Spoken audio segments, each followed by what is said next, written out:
Hey everybody, it's JJ Conway. I'm so excited to be here with you tonight. It is our third Thursday, so we're going to be talking about one of my favorite things in the whole wide world, and that is real estate.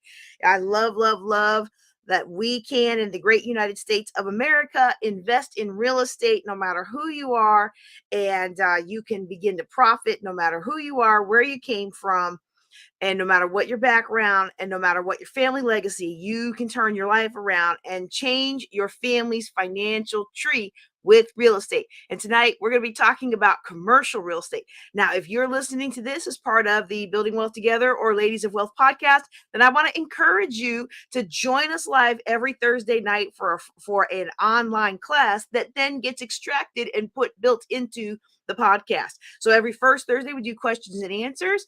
Every second Thursday, we do 7-figure business building, how to create multiple streams of income.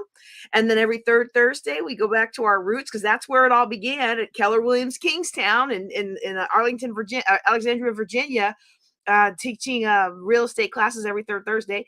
And then every fourth Thursday, we do our Empowered Entrepreneur. How do you become the person that can have the things that you want? It's a fantastic training. All of these trainings together result in you becoming financially secure, financially independent, and then financially free. That's what I'm here to help you with, all in line with our faith. All right. Hey, Dennis, I'm so glad that you're on today. I'm glad that I'm here today because, this summer of travel has been wonderful. Dropping my son off at college has been wonderful. They're finishing up band camp this week. I'm about to go out there again to help him do his final stuff.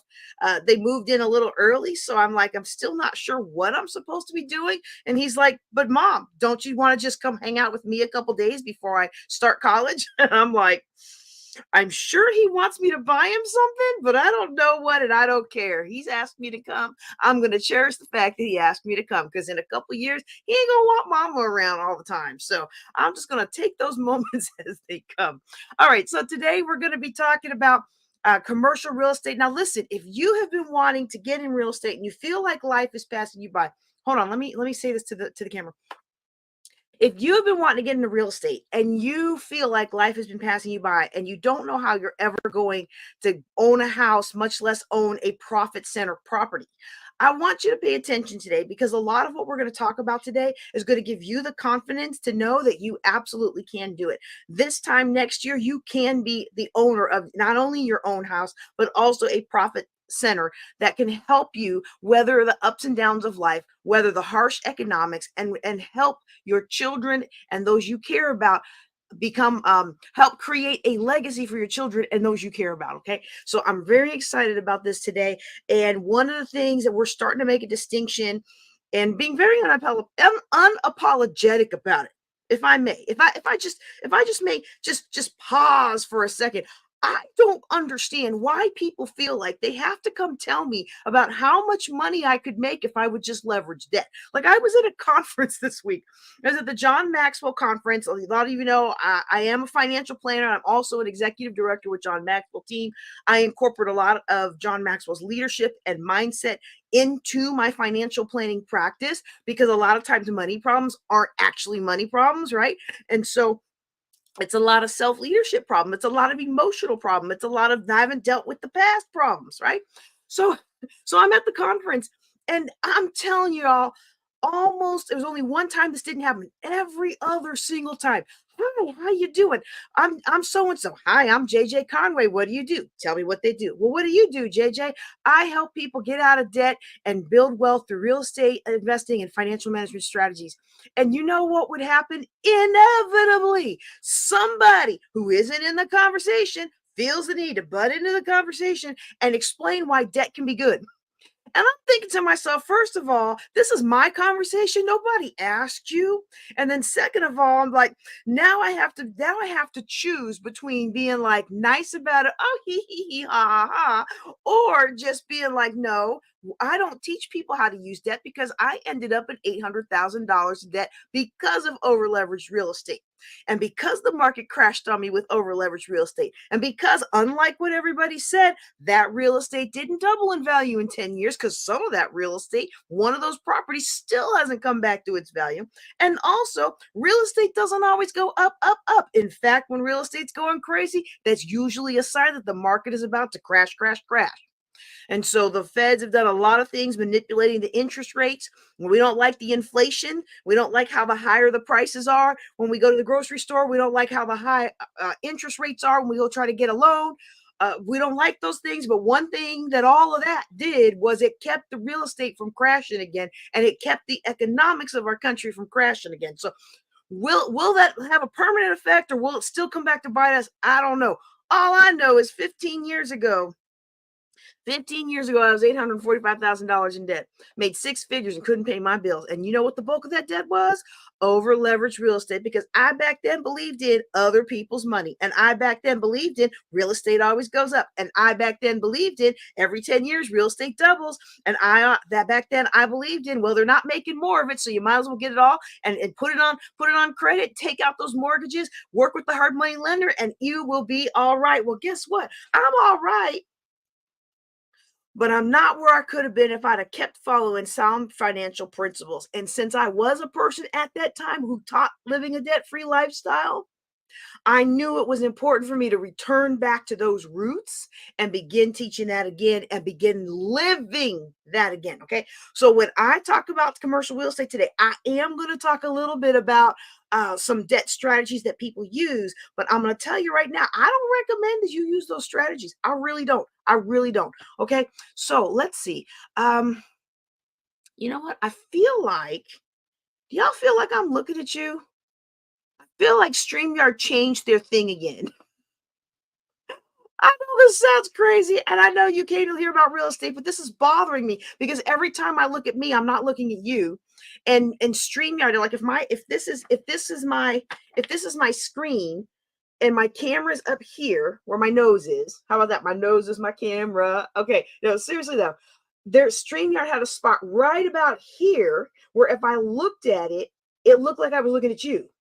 But if I looked at my camera, like I'm looking at my camera now, so I wonder, because before when I looked at my camera, it looked like I was looking up, like as if I was reading a script. So I couldn't look at the camera, but I couldn't look at me, because if I was looking at me, then it would look like I was looking down. So I'm like, am I looking at the right spot? I'm going to have to go back and play this now and see. Now, Zoom is interesting. Zoom has changed over the years. Zoom has, but it started off at the camera, then it was down in the middle for a while. For a while, you could go look right at the middle of your screen, and you were looking right at everybody. And now it's kind of quasi in the thing. So what I do on Zoom is I move my square so I'm looking right at me, and then when other people are talking, I put them in that square. That way I can look at them and I know that I'm looking right at the camera. Okay, so we're going to go ahead and get into the slides now. Please forgive me that little excursion, but it's bothering me because normally every couple of months I do a camera audit where I take screenshots of me looking at different places so I can make sure that when I'm talking to you, I still look at you. Now, if you're wondering, why does that even matter to me? Y'all, I lost out on a very lucrative opportunity because it was one of those Shark Tank style kinds of things. And it aired on Bloomberg and everything, y'all. I was so excited for the opportunity. I had been on it a couple years back, and then they brought me back like a showdown of all the people who didn't, what would they call it? Redemption. All the people who didn't win. And they were like, yeah, she looks like she's reading a script. And in my mind, I was like, no, I'm not reading a script. It's a new camera. I'm trying to learn my new camera. Anywho, if you do any podcasting camera audit, sounds like it's time for one for me. Thank you, Dr. Cynthia, for letting me know it looks like I'm looking at you. Of course, I didn't see when you put that up, so now I don't know, but hopefully all is well. That's okay. I got some slides for y'all today. We are going to be talking about commercial real estate, and we're going to be talking about how to buy commercial real estate. Even if you don't have any money or credit, you can still buy commercial real estate. Now, I'm going to be up front with y'all. It's kind of an attention-grabbing, sexy title, how to get commercial real estate with no money down and no credit, right? Like, that's really great and all. It sounds great. It attracts people. But even though it can be done, doesn't necessarily mean it should be done. So I'm going to teach you how to do that, but I really don't want you jumping into commercial unless you've got some experience with other real estate and perhaps have used wholesaling and bird dogging or flipping or some of these other methods to put some money in your pocket first, okay? But it can be done, and that's why I'm here. All right, all right. So commercial real estate 101, big risk, big reward. Of course, also big risk, big danger. Okay. I don't think I have any upcoming events, but I will let you know this is our fundraiser. Yep, this is our fundraiser for Global Youth Initiative. So I have, let me tell y'all, don't get scared. Okay, I got some slides with some math. And one of the reasons I was a little late getting this started is I realized if I color coded some of the slides, it would make the math easy. And I spent forever and lost track of time color coding one of my slides. And then I was like, yes, this is it. And then it was like, I looked at the clock and I was like, no. So one of the beautiful math slides is perfect. The next time y'all see this training, probably in another 2 or 3 years, it'll be perfect. All of them will have the color coding, but don't run from the math. Okay. So I'm going to cover some some things about commercial real estate, and I'm going to give you the slides, not give you the slides. I'm going to let you take screenshots of the slides. But if you do, this is our Global Youth Initiative fundraiser. Okay. So if you screenshot my slides, especially my pretty math slide, make sure you please, sir, please, ma'am, send us a donation so I can help these kids. We do a small one in October in the Arklatex. Let me see if I have the no, I don't have it here. Oh, there it is. So we do a small one in October in Louisiana. The Arklatex is that intersection of Arkansas, Louisiana, and Texas. Okay, we do a small one in October then, and then in April we do a larger event in Texas, and sometimes we do another event in April, okay? But in order to pull these off, I need y'all. We have done some of the coolest things with these kids. We have taken them to STEM places. We've taken them to water parks. We've taken them to rock climbing walls. We've taken them all kinds of places. It's absolutely free for the kids. But we all know nothing in life is free. Now I can get sponsors sometimes. I get sponsors sometimes who pour in with the food and pour in with the venue and pour in with the this is and the that is. But there's still costs. Like I want to give them totes. I want to give them this. I want to give them t-shirts. I want to give them whatever I have the budget for. And the budget that I get for the Global Youth Initiative comes from what you give me in response to these classes. That's why I'm giving you thousands of dollars worth of real estate investment education for no charge. Let me say that again. The reason I am giving you thousands of dollars of real estate investment education that others are paying thousands of dollars for, that people are paying $5, $10, $15, $20,000 to sit in the room at the hotel and learn the same stuff that I'm teaching you about for no cost, is because I'm counting on you to give me a donation to help these kids. I'm counting on you to reciprocate my give. I'm counting on you to reciprocate by giving back to these kids so that I can help them with our Global Youth Initiative. We use John Maxwell content as well as some of my proprietary content to help kids understand who they are and how they fit in the world and what their strengths are and how they can maximize those strengths. So our tagline for that is confident kids and global leaders. And I'm asking you, please, please, please help me with this vision for our Global Youth Initiative, both here in Erath County, as well as where I used to live in the Arklatex. All right. Who am I? If you don't know who I am, you're not familiar with my body of work. I'm JJ Conway. I've been a financial coach since 1998.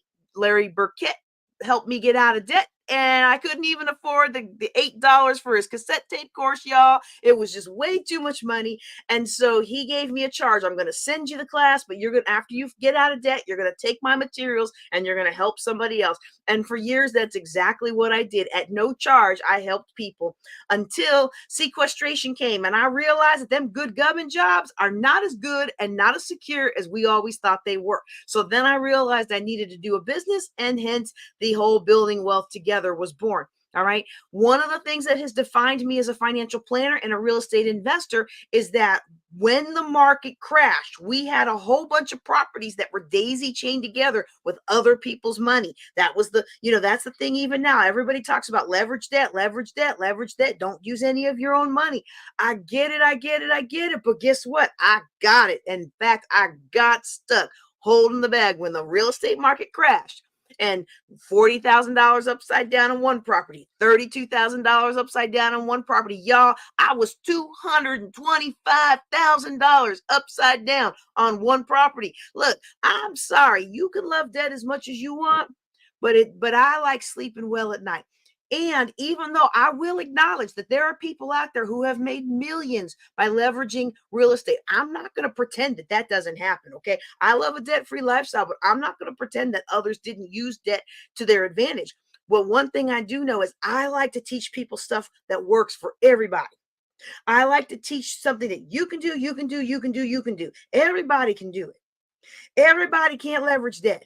Everybody doesn't have the temperament to leverage debt. But if you can live a debt-free lifestyle, you can build wealth in a short time. Oh, yes, you can. All right. All right. So that's me. That's me. I prefer to do this without debt.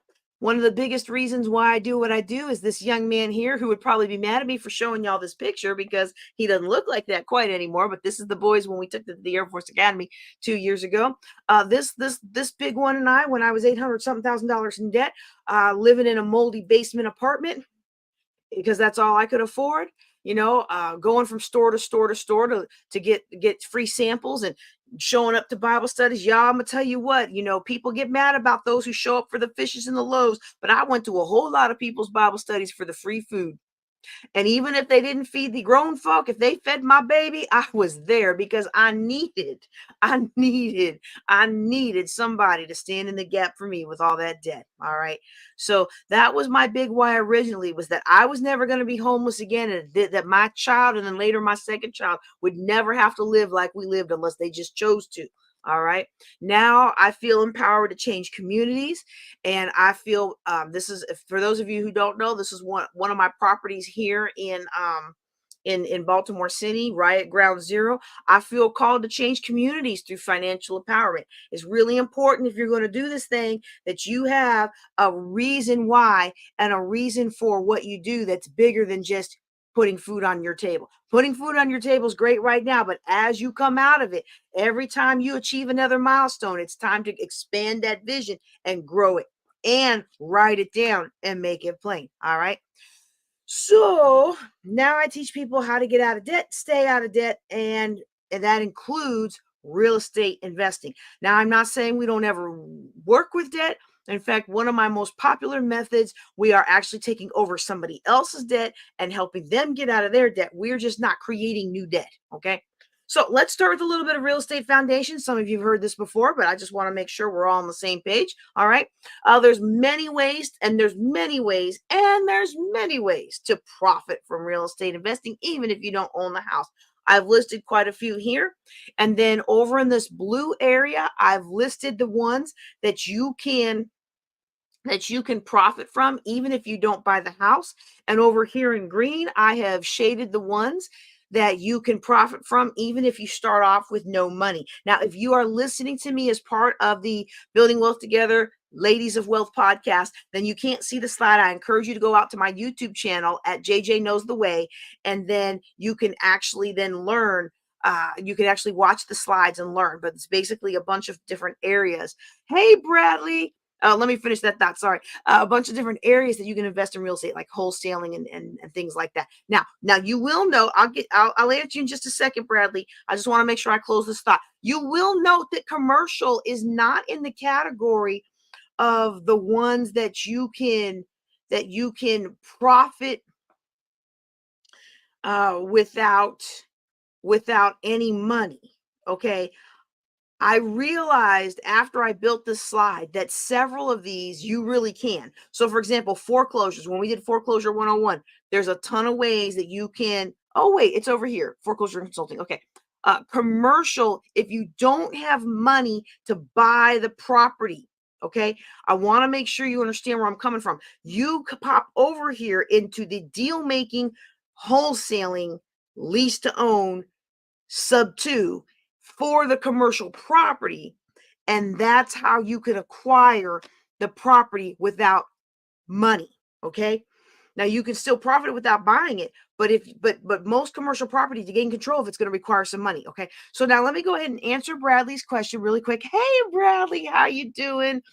He is our past president or past chair of Erath County Veterans. Many of you know I've recently become the chair of Erath County Veterans. I'm honestly still trying to figure it all out. I mean, I'm always amazed at how much work Bradley and Karma and Walt and the others who've gone on before me have done.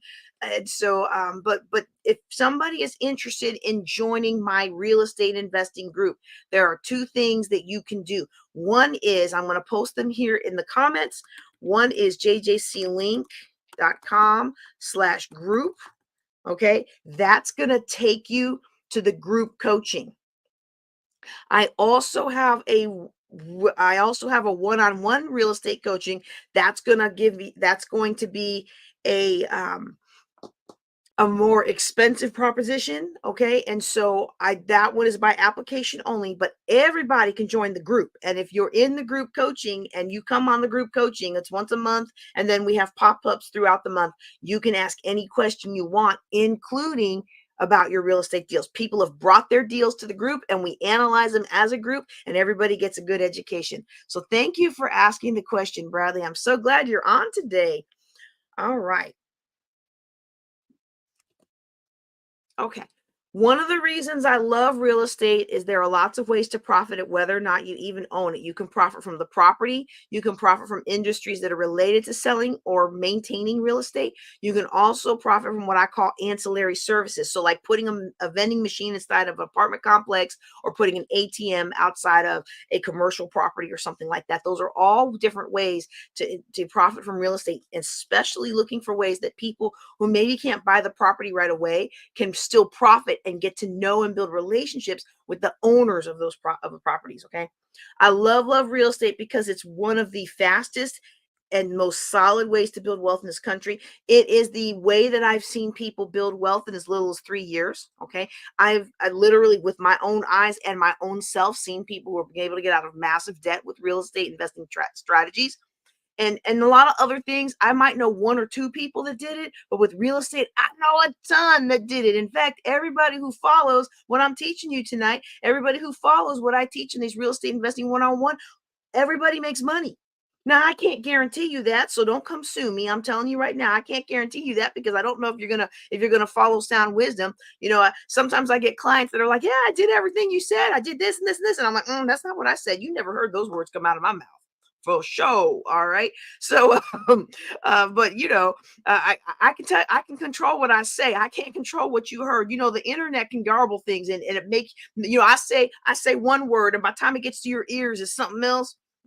So you want to make sure that whatever you're doing, that you follow the number one rule of real estate, which is you make your money when you buy. Now I'm gonna say that one more time. You make your money when you buy. And for those in the back, y'all, you make your money when you buy. The minute you sign off on that piece of paper that's now your property, if you're buying it, you should be making your money. It should already be profitable from day one.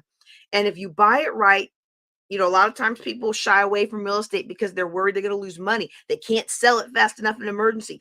If you buy it right, then you can afford to unload it in case of an emergency. And that's what I want for you, to buy it in a way that's profitable for you, whether you keep it or have to sell it quickly. Now, not all real estate, you know, I really don't want you to sell any real estate if we can just be real about it. Oh, here, let me put this up there. This is the link you'll use to answer Bradley's question. If anybody wants to join our group, it's jjclink.com/group. That's JJC for JJ Conway, link.com/group, jjclink.com/group. All right. All right. All righty. This is what I call the time money continuum. I know this needs updating. You know, I was so proud of this when I developed it 20 years ago. Oh goodness. Um, so the time money continuum says if you have less money than you have time, I mean, if you have more money, if you have less money than you have time, then you trade that time, that money, that time for more money from investors that have more money than they have time. So you're basically doing the legwork for other instructors, I mean, for other investors. And we find that commercial tends to be on the more money side. Okay. So you can see here, commercials on the more money side. The people that are buying commercial properties generally have more money and more experience, but that doesn't mean you can't. Tonight, I'm going to show you some strategies where you can absolutely buy commercial properties with very little experience, very little cash or no cash at all, and very little credit or no credit at all. Because again, I don't like debt. All right. So everything I teach you is going to have a way for you to do it without debt. All right. All right. So again, if you are enjoying this, I know we haven't gotten to the meat yet, but I'm sure you're going to enjoy it. Make sure that you send me a little some for my Global Youth Initiative. Okay. Now let's dig into commercial property. Like I said, it's kind of on the higher end of the time money continuum. So what do we mean by that? And the meaning is actually pretty simple. Okay. You got houses which are residential. Some people consider apartments residential, some people consider apartments commercial, but basically anything that's not residential is commercial. And when you use that delineator, when you use that definition, okay, your board of realtor, where the realtor can be reported for messing you over with a real estate deal, that only applies for residential deals. I'm buying a property for me to live in. I might be buying a property that I could live in, but I'm buying that property to invest in, but I'm still buying a single family home. I'm still buying a duplex or a fourplex or something like that. But once you get past that, now you're in the realm of commercial. And one of the things we have to remember about commercial is that it has so much higher income, but let the buyer beware because it takes a lot, okay? And it's not covered by consumer protections, okay? So anything not residential, that would include your retail buildings, your office buildings, your warehouses. Now, let me tell you the difference, okay, between the retail buildings and the office buildings.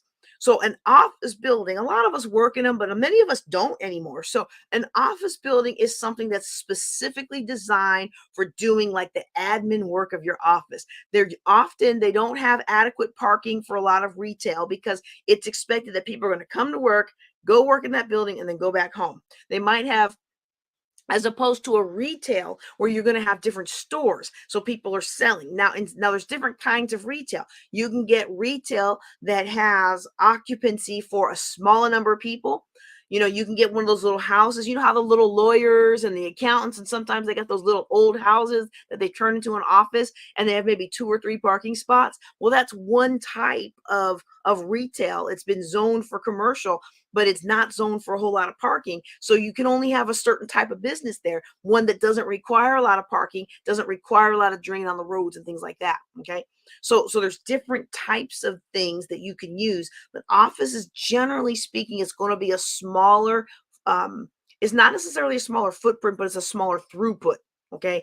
And then you have your higher things. You know, interestingly, when I opened up my training center in the Pierre Bourget Mall, I did not realize that assembly was one of the hardest, at least in Shreveport, or in Bossier City, Louisiana, that assembly was one of the hardest categories to get because my storefront was zoned for mercantile, which means people come shop and then they leave. People can shop and then they leave. So at any given time, I could have up to 33, 35 people in there.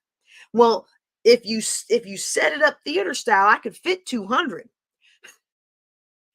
Thankfully, the Lord told me, "Don't worry about it. You ain't never gonna have more than 50 in here anyway, or 30 in there anyway, right?" And that never happened. Like I never went over my occupancy limit. I think it was like 35 to 50 or whatever it was. That I was convinced I was gonna have this big old thing and it was gonna be huge. And we had one problem after another, and we couldn't use all the building. So half the building had to be kind of sealed off from the public. You know, we couldn't use all of it. But you know, the zoning and stuff like that is going to depend on what you can, is going to determine what you can do with the property. But there's all kinds of different commercial properties. Okay. And so You might have a warehouse or storage facility where you can store things and people can be in there temporarily, but they're not allowed to be in there all day. And when I say not allowed, there's certain things that you have to do. I should make this a slide for the next time I teach this. I think I will. When you have people involved, there's certain things. So for my mercantile, I only had to have I only had to have access to a bathroom, which in the mall. But because I was trying to get zoned for generals, not general, I was trying to get a zone for assembly to have 200 people in there at the same time. I had to have a men's bathroom and a women's bathroom. I had to have that kitchen sink, not kitchen sink, the laundry room kind of sink. I had to have a water fountain. I had to have this. I had to have that. If all these different things, the more people you have in there, okay? And so, that it actually worked out for me that I couldn't get my zoning because the first tornado came through, took out the HVAC. The next tornado came through, took out the water. And so then I didn't have hot water. And then it blew out the back of the room. So, I mean, the back of our fellowship hall. So we had this huge facility, and then we had the fellowship hall. We couldn't even use it. And so I was like, well, it's a good thing I never got my zoning because I'd have to shut down. But I was just able to seal that off from everybody else and then tell them, hey, when you come to a class, a community class or a community event, go down to the mall and use their bathroom. Tell you what, that worked out great in the long run. Hey, thanks a lot. Thanks a lot. I'm glad you're on today. Yes. All right. All right. Hey, if you guys like this, if you agree with her that this is great information, I encourage you to make a donation to our Global Youth Initiative. Now, one of the great, great things about commercial property, way higher income potential. Also, commercial property is usually rented by somebody who's trying to do a business other than apartments or land, right? But if you've got retail or office, they want the property to look good because it attracts their clients, right? So it's greater incentive for the tenants to take care of it. And it's also a greater incentive for the tenants to protect the property. Okay. Also, another thing with that is a lot of times you don't usually have midnight phone calls. The toilet got clogged when you have a commercial property because they lock the door and they go home. So there's a lot of benefit to having commercial property. Plus, you can pass more costs on to your tenants. We'll actually talk about the difference between net leases, triple net leases, and all the costs you can pass on to your tenants later on. Now, I'm telling you that because this is kind of a longer. I told my husband, oh yeah, this will be a quick one. And then I saw that it was commercial, and I was like, ooh, I may have to eat dinner by myself tonight. So this is going to be a slightly longer one. And if you're listening to this on the podcast, we're probably not going to cover all the training across the weekly podcast. So you may just need to go out to YouTube to listen to the rest if you're really, really interested. Okay. Or you can sign up for our real estate class and you can get the downloads. All right. The thing about real estate commercial that I really want you to know is it is expensive. It's not just expensive to buy. Okay. And I'm not saying you can't work with commercial and make money from commercial without owning it. Okay. But I'm talking about if you want to buy it. But if you want to buy it, a lot of times it's going to cost more. And not only is it going to cost more, but then you gotta come correct on your repairs and your zoning and stuff. And where you could slap a thin piece of sheet wall up for your residential, have real thin walls and nothing in between the walls and stuff like that. When you've got commercial and you've got lots of people in there, you have to have certain standards. You have to use a thicker sheetrock. You have to use elevated materials. You have to do all those things to keep, for when they they're not going to tear apart your walls to inspect it, but when your contractor files it with the county or the parish, they're going to look to see, are you using these materials? Do you have a plan from an architect? You can't just get Bubba and go get it done when you've got. You can.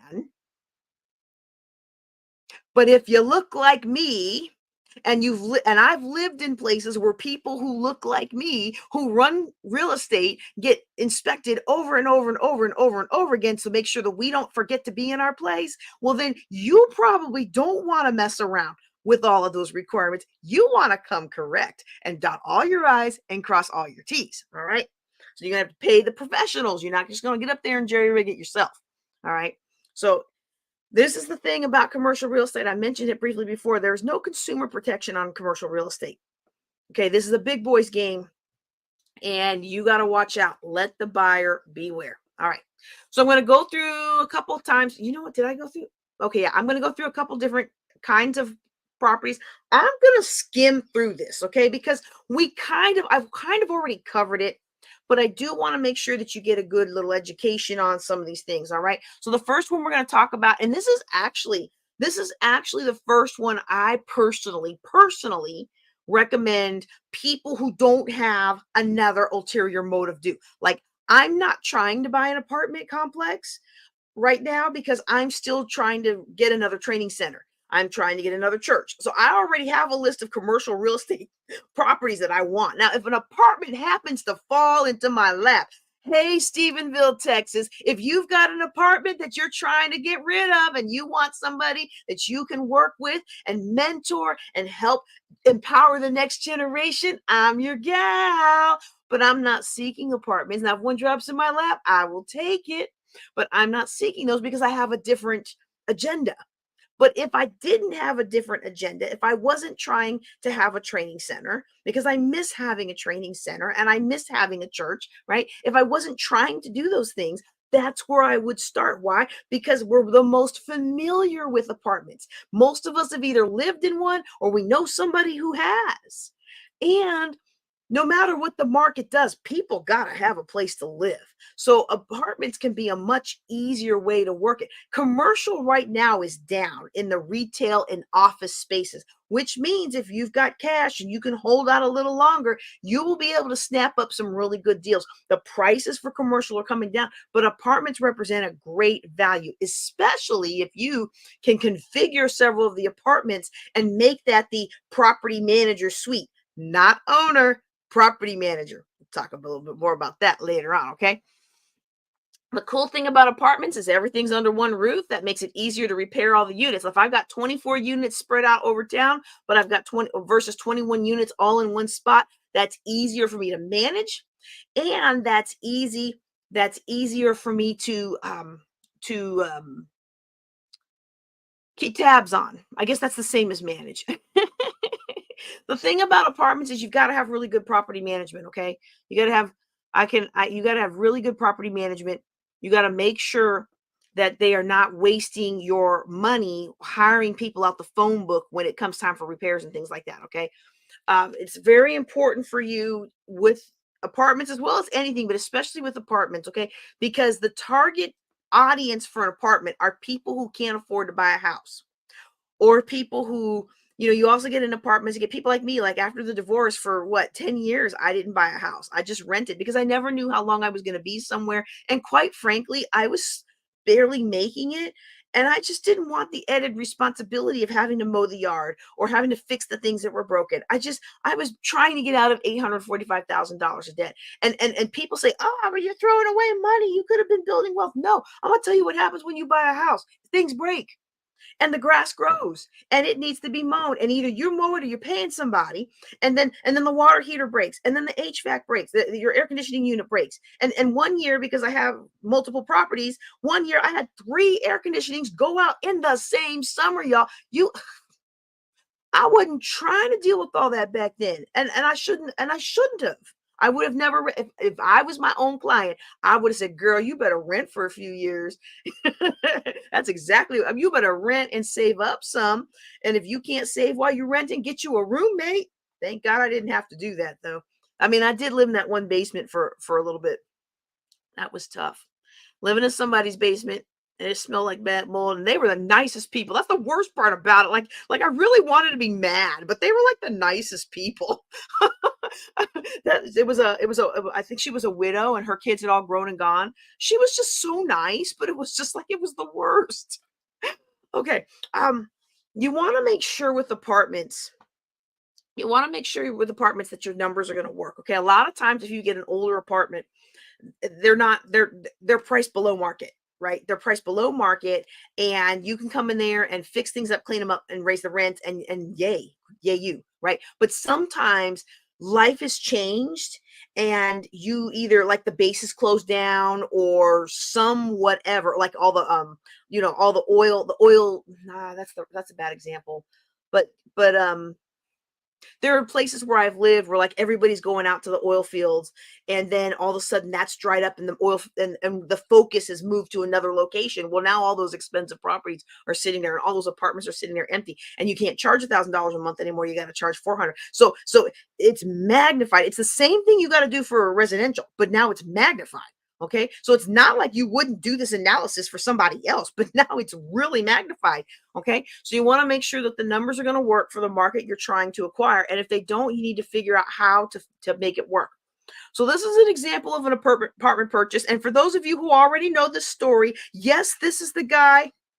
This is the guy that dumped me and called me gap filler on a public forum. So if I put my friend for the people who don't know me. But yes, this is the same guy. You're gonna be like, I heard that story before, but she didn't speak very highly of the guy. I debated what to say here because I didn't want y'all to think this was my ex-husband. But he like dumped, he came back into my life. I really believe he came back into my life simply to help him with this real estate deal. But it's the best example I know of something that I personally worked on, that someone profited from. So until one of y'all buys another one, and I'll use your story instead of his. He bought a 24 unit.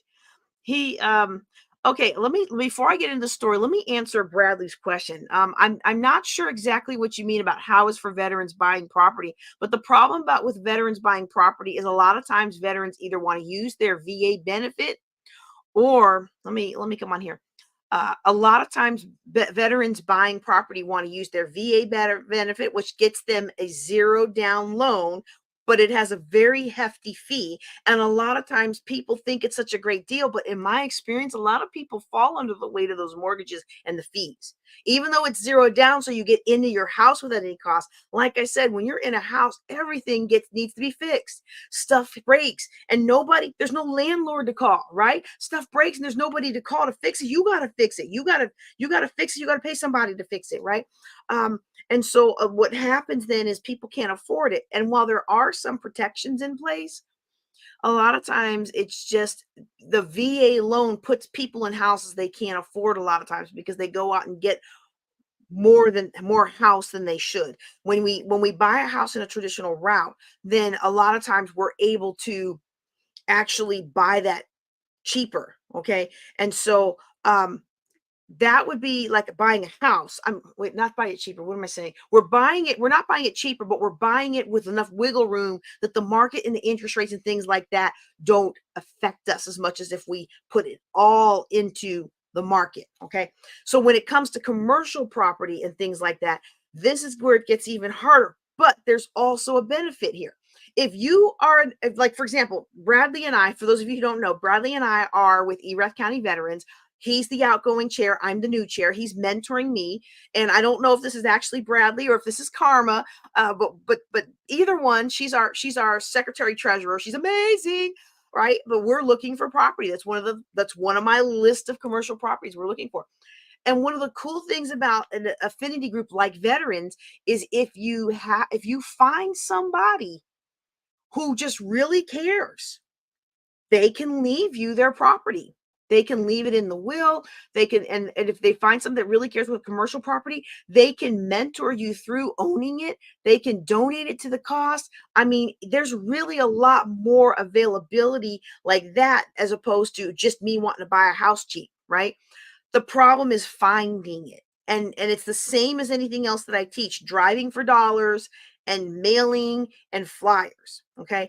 So if anybody out there is listening and you would like to help bless the veterans of Erath County with some money to buy a property or a property that you are no longer using, even if it's a property that's not zoned commercial, if it's a house, we might could use it as a transitional facility for veterans who are hard on their luck or something to that effect. We will gladly take your donation. But when it comes to commercial, I don't know of any programs that actually help veterans with commercial property. I know of programs that help veterans with commercial leases, but you still got to pay the rent for that lease. All right. Great question. Thank you. All right.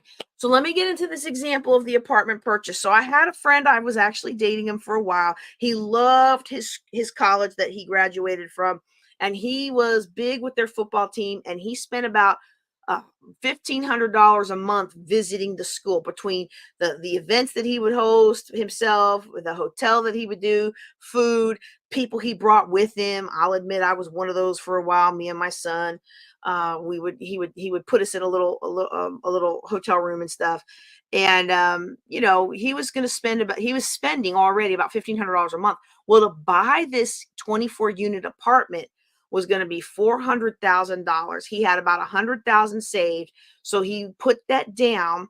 And his mortgage, because he put down that, then his mortgage was only 300,000, about $1,500 a month. So about what he was spending, y'all. Isn't this kind of cool? About what he was spending already visiting down there and staying in hotels and stuff and eating out. Now he's got a whole apartment complex for the same amount. He takes 2 units of those. Okay. And he's making rent on it, right? So he takes 2 units of those. He combined them into his own weekend hospitality suite. Okay. That left him 22 more to rent. I always use 25% for my vacancy and expenses rate. I know it's likely to be less than this if you do it the right way, but I like easy round numbers. I think one of the reasons that people get into trouble with real estate, especially commercial, is they don't think about vacancy. Okay. And they don't think about the expenses. The other reason I think people get into trouble with real estate is they're afraid of how complex it is to try to be exact. And I'm like, be exact. You don't know what's going to happen. You can calculate things down to the penny, and you know what's going to happen. Something's going to blow up over there, and it's going to throw off your calculations anyway. So I use a very, very, very conservative estimate of 25% vacancy. And I use that with my rent homes too. Like if I'm like, let's say we would rent this place out. Let's say we buy another place. Uh, anybody out there, anybody in Stephenville, if you've got a ranch you want to donate to helping veterans and other people who've suffered trauma, I don't even need a whole ranch. I just need about 20 acres to do what I've been called to do. If you want to help a sister out and donate to the cause, here I am. All right, all right. But seriously though, even if let's say I was to rent this out, I would still, in my calculations, I would still calculate a 25% vacancy and expenses just off the top, just to make the math easy and just to make sure that I'm covered. It would probably realistically be about, this is an older house. A lot breaks down in here. And it's not that bad. It's not stuff we can't handle most of the time, but still, it's just there's things, but it's probably more realistically like maybe 15 to 17%. And if I was to do what everybody else is doing and double the rent by putting locks on all the rooms and renting out each room in a roommate situation for the college, I could probably pull in about $2,400 a month. If I rented it as a single family home, about $1,200 a month, right? And so you think about that. But I would, if I was renting it to college kids, I already know they're not going to be here. They're going to leave early May. They're not going to be here in June. Not going to be here in July. Coming back in mid-August, right? So that's like 4 months that they're going to be gone. But I'm making double rent, but 4 months they're going to be gone. So I just like to use 25%, okay? For my averages, okay?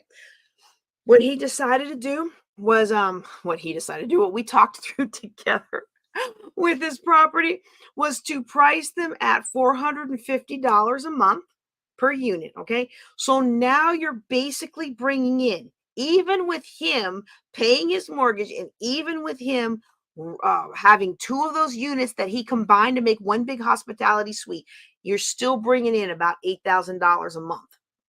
That's about $100,000 a year. Okay. Now, if you're bringing in $100,000 a year, okay, and you minimize your expenses, how long is it going to take you to pay off a property that you put 100,000 down and have a mortgage for 300,000?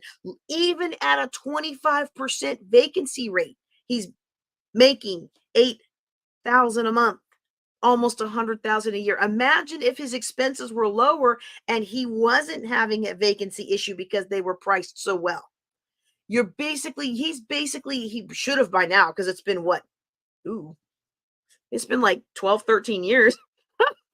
He should have paid that thing off by now, and that's just gravy every month. Don't you think you could live well off of $8,000 coming in every month that you don't have to work for? Yes and yes. Okay. And so in just 3 or 4 years, that property's paid off. 2 years if you keep your vacancy low, your expenses down, and you're aggressive about paying off the thing. Do you see how powerful this is? That's why the guy who taught me, I'm gonna see if I can bring up his website real quick. Um, let me see if I can bring up his website. If I can't do it quick, I won't. But I love his tagline. His tagline is, it only takes one deal one time to change your life. Okay, so I've got to stop this share and I'll show it to you, and then I'll bring my slides back. Come on. And for those of you who can't stay on, it's probably good because I have a slide at the end that actually shows you this. This is Scott Shields Commercial Academy. Okay, can y'all see that? Let's see, make that bigger. That's not much bigger.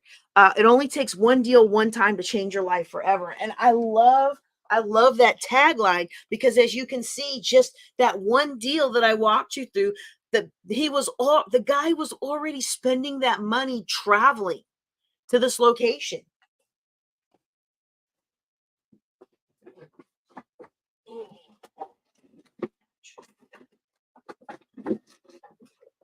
Oh, it's not in here anymore.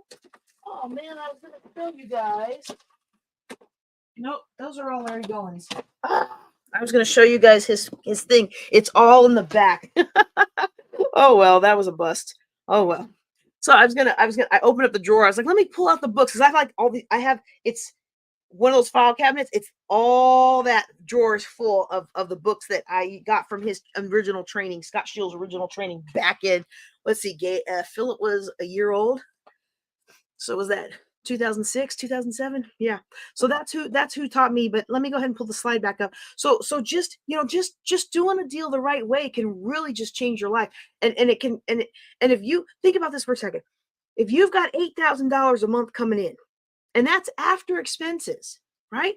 You got $8,000 a month coming in that you don't have to go turn wrenches for, that you don't have to go listen to a toxic boss for, that you don't have to stand on your feet all day for. You can, if you're frugal enough, you could even live on half of that. Take the other half and use that to invest in, to travel in, and do whatever.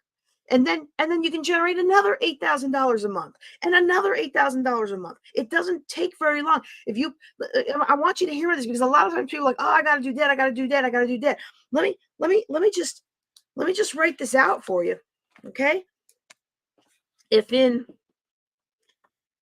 Now, he had a savings. So a lot of times, stuff like this, what I'm about to show you, requires that initial seed savings. And I am never going to be the one to recommend that you pull it out. But let's just do the big numbers here, okay? You've got a 400K property, and it's giving you 8K a month. Okay, it's giving you 8,000 a month, which means in 4 years,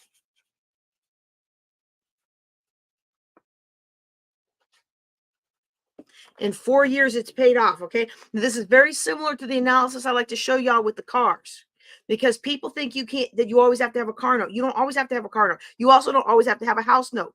Okay, but in 4 years, that commercial property is paid off. If you just took that money, hopefully you bought it in your self-directed IRA, so it's tax-free, right? If you just took that money in another 4 years, how much would you have saved up?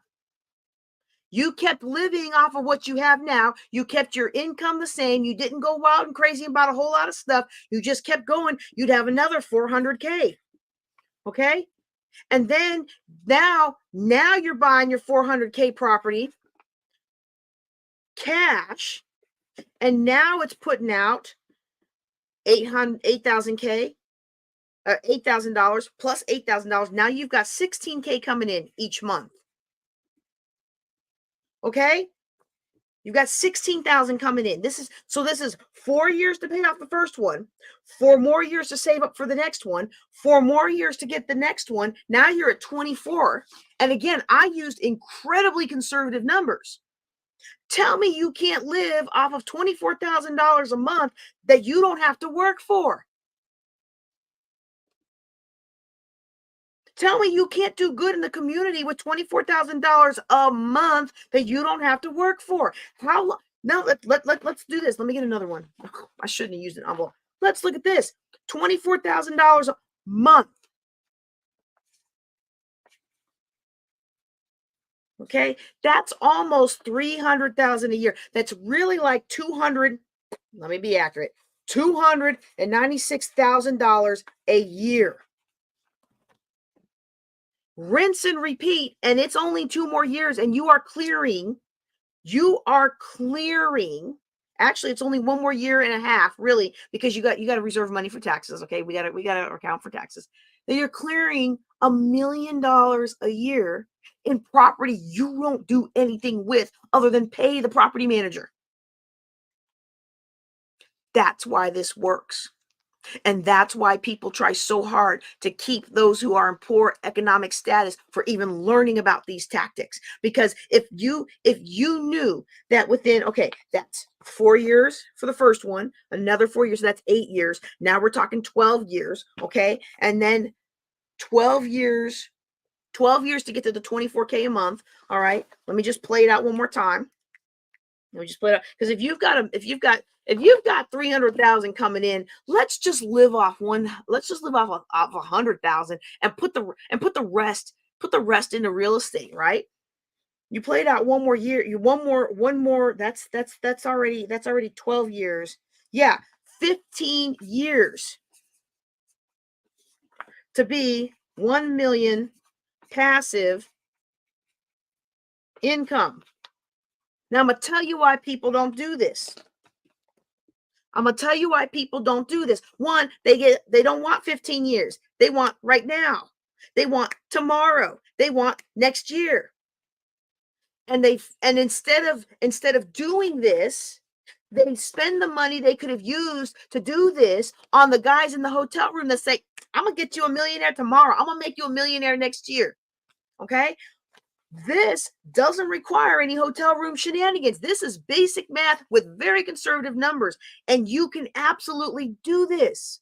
And so if everybody knew that they could do this, and if everybody could say, you know what, instead of going after the next bright and shiny, I'm gonna go after some real estate, and I'm gonna keep my lifestyle the same for 15 years. You know, some of you are upset that you feel like you're too old to make something happen. But if 15 years is going to come or pass, whether you do something with it or not, in 15 years, you have changed your entire financial trajectory. You are now bringing in $1 million a year in passive real estate income. And if you put it in your self-directed IRA, it's tax-free. You won't need a tax-free loan. You'll have tax-free money. All right. So that's the power of this. Okay. Now that was just one example. I like to give you real world examples. So the next thing we're going to talk about is real retail. Oh, where'd my slides go? Come on back. Oh yeah, because I showed y'all Scott Shield's webpage. Let's go. Now we're going to talk about retail. Okay. It's the similar situation for rent. Okay. I mean, rent. It's a similar situation for retail and office. Okay. So if you have a business and you're paying rent, or if you have a church or something like that that uses a commercial facility, you might actually look at buying commercial facility.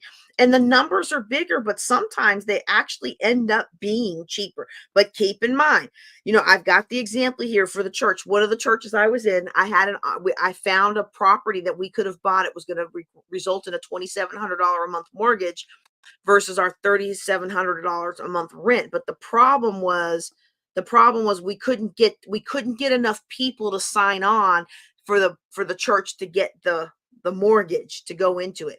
And I'm not even a big fan of mortgage anyway. I'll tell you what, you know, that pastor did not like this, but I actually found one. I found a little property that was so cheap, y'all. It was like, this is in the DC area, the DMV. This was in Maryland side. I found a little property. It was like $180,000. It was so small, but it would have fit us, but we wouldn't have been able to host the big meetings like we used to. And that's why the pastor wanted a large facility. And I ain't mad at him. I would like to be look, even today, I want to be the center. Like if I'll get a building, I want it to be big enough to host everybody because I want to be the epicenter of the Southwest jurisdiction. I'm not. I think it's actually College Station, but anyway, I understand that. I totally agree. But I was also thinking financially, hey, we can pay this off in a year. Hey, we can save up for a year and buy this in cash next year, right? Because the income is so much higher. The properties are higher, but the income is higher. But you might look into something like that because small office facilities can be acquired in the low, depending on your market. I mean, around here, they're about 300 to 700,000 for the small ones. In the DC area, they were more like the 1.1 to 2 million range where I was in the Maryland side. And then some properties, I'm going to show you some from the Virginia side, which were a little bit more expensive. But the thing is, maybe they're not the best investment right now, but we're getting to the point because they haven't been selling and people are starting it. They haven't been selling. They haven't been renting. People can't afford it. And now they're starting to come. The prices are starting to come way down. All right. And so, retail and office is a great investment for you. Now, let me tell you a trick. Now, I knew somebody who did this trick, but it didn't work for them because they did not do the maintenance. Okay. So I'm going to teach you the trick, but you make sure you do right by the building. Okay. So if you have an organization, like say you have a nonprofit or you have a church or you have something that's really hard to find commercial real estate because, and we'll see later when we do the valuation, nonprofits and commercial real estate, they're not looked upon as contributing to the value of the property. That's one reason why a lot of people don't want to rent to churches and nonprofits, because that landlord now, that owner can now not include that rent as far as the return on investment of the property. Well, when they go to sell the property, the value of a commercial property is only how much money can you make with it. The value of a retail house, like this bedroom studio is in, is the location and how much people are willing to pay to live there. But a commercial property, the only valuation criteria for a commercial property is how much money can I make with this property. And since a church or a nonprofit doesn't factor in what the bank considers to be the valuation of the property, a lot of people don't want to rent to you because that devalues their property. That devalues their property for them to sell to you. So that's why a lot of times it can actually be to your advantage if you can get together the money to do it, to go buy a property, a retail or an office space. Okay. Another type of commercial is land. A lot of people love to buy land. I think my biggest beef with land is there are so many people who go into debt to buy land.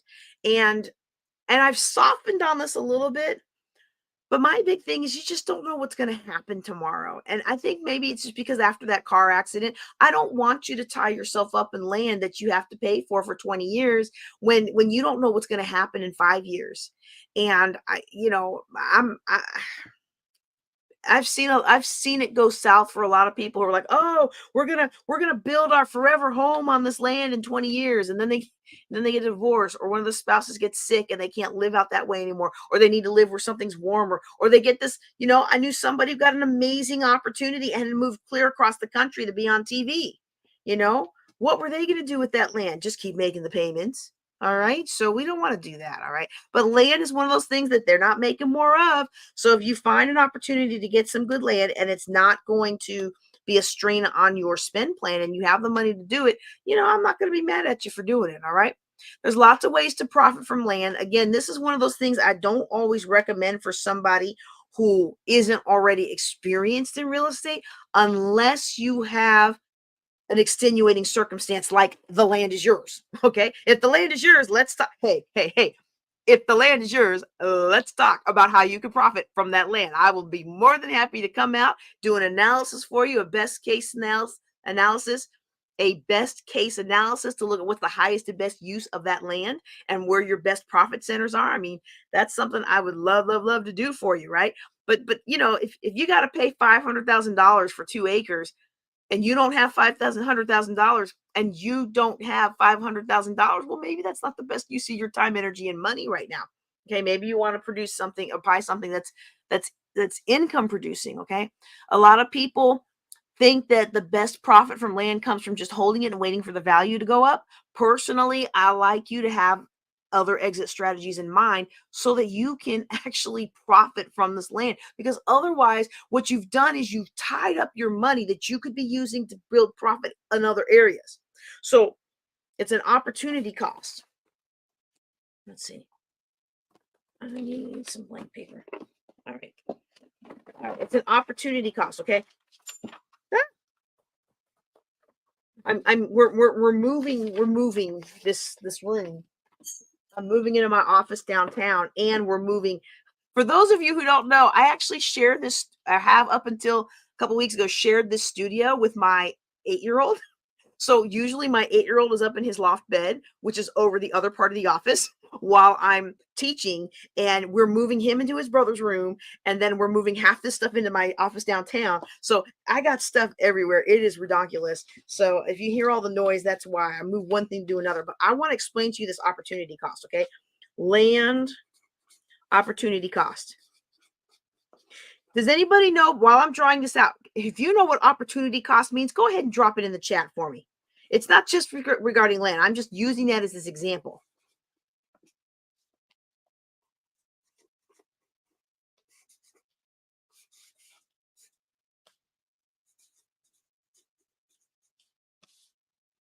All right, I don't see anything in the chat, so I'm just going to go ahead and talk about it, okay? So let me draw this out over here.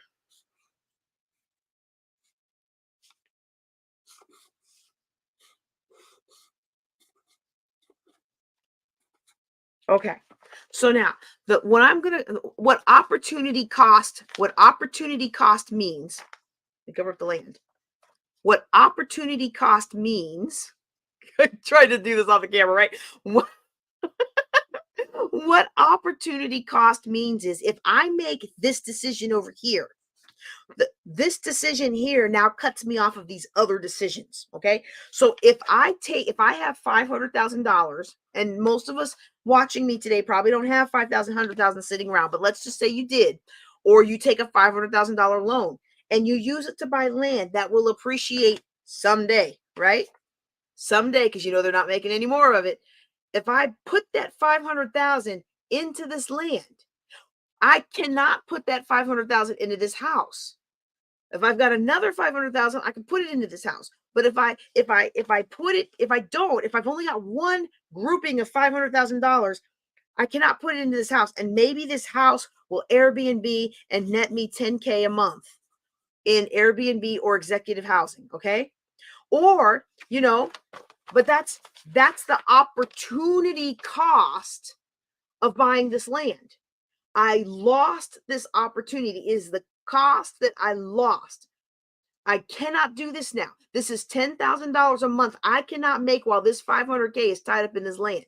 All right. Now let's say I'm in a different market and I could do a duplex, and I could live in one, and I could have this other person paying, I don't know what they would pay. Let's just make it $2,000 a month. Okay. I could also do that with my $500,000 a month. Okay. So if I put it into the land, unless this land, wait, am I seeing that right? Yeah. If I put the $500,000 into this land, unless I have a profit center for this land, what are some land profit centers? A billboard. I could rent it out for storage. People store their RVs and their boats and things like that on it. Okay. There's a couple other things. Let me pop up the slide for you real quick. There's a couple other things that you could do with the land. It's not on that slide. The slide didn't help jog my memory any better. But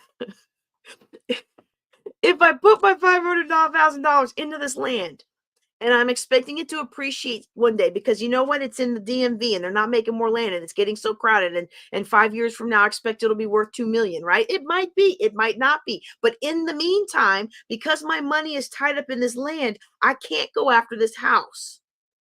And I lose the opportunity to make $10,000 a month off of my 500,000 because I could Airbnb this house.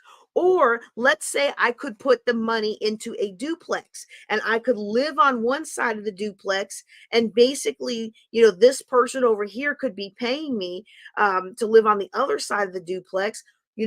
I could be losing that opportunity to make that $2,000 a month and have a place to live. Also, in many markets,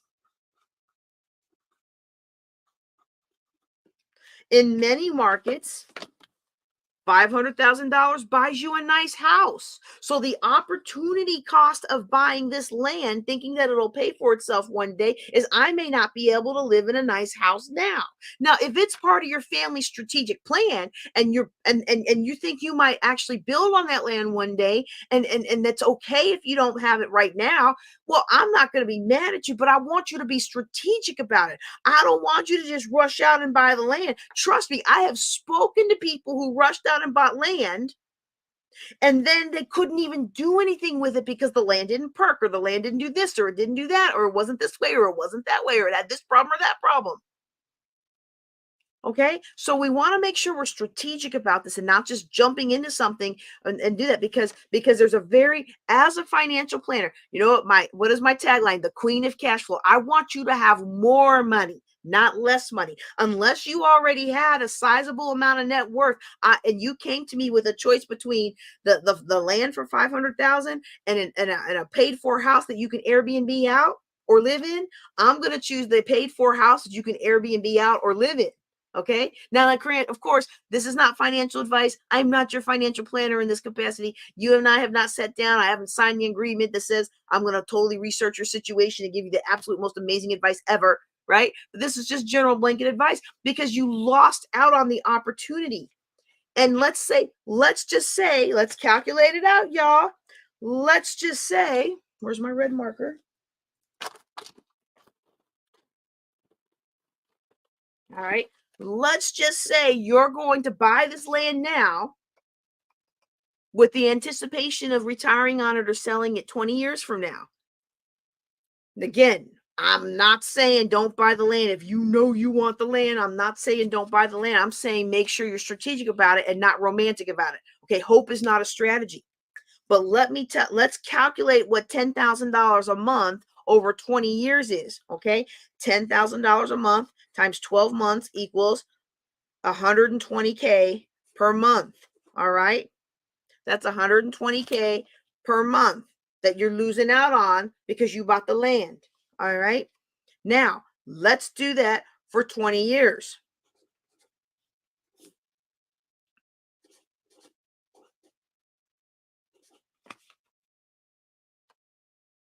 Okay.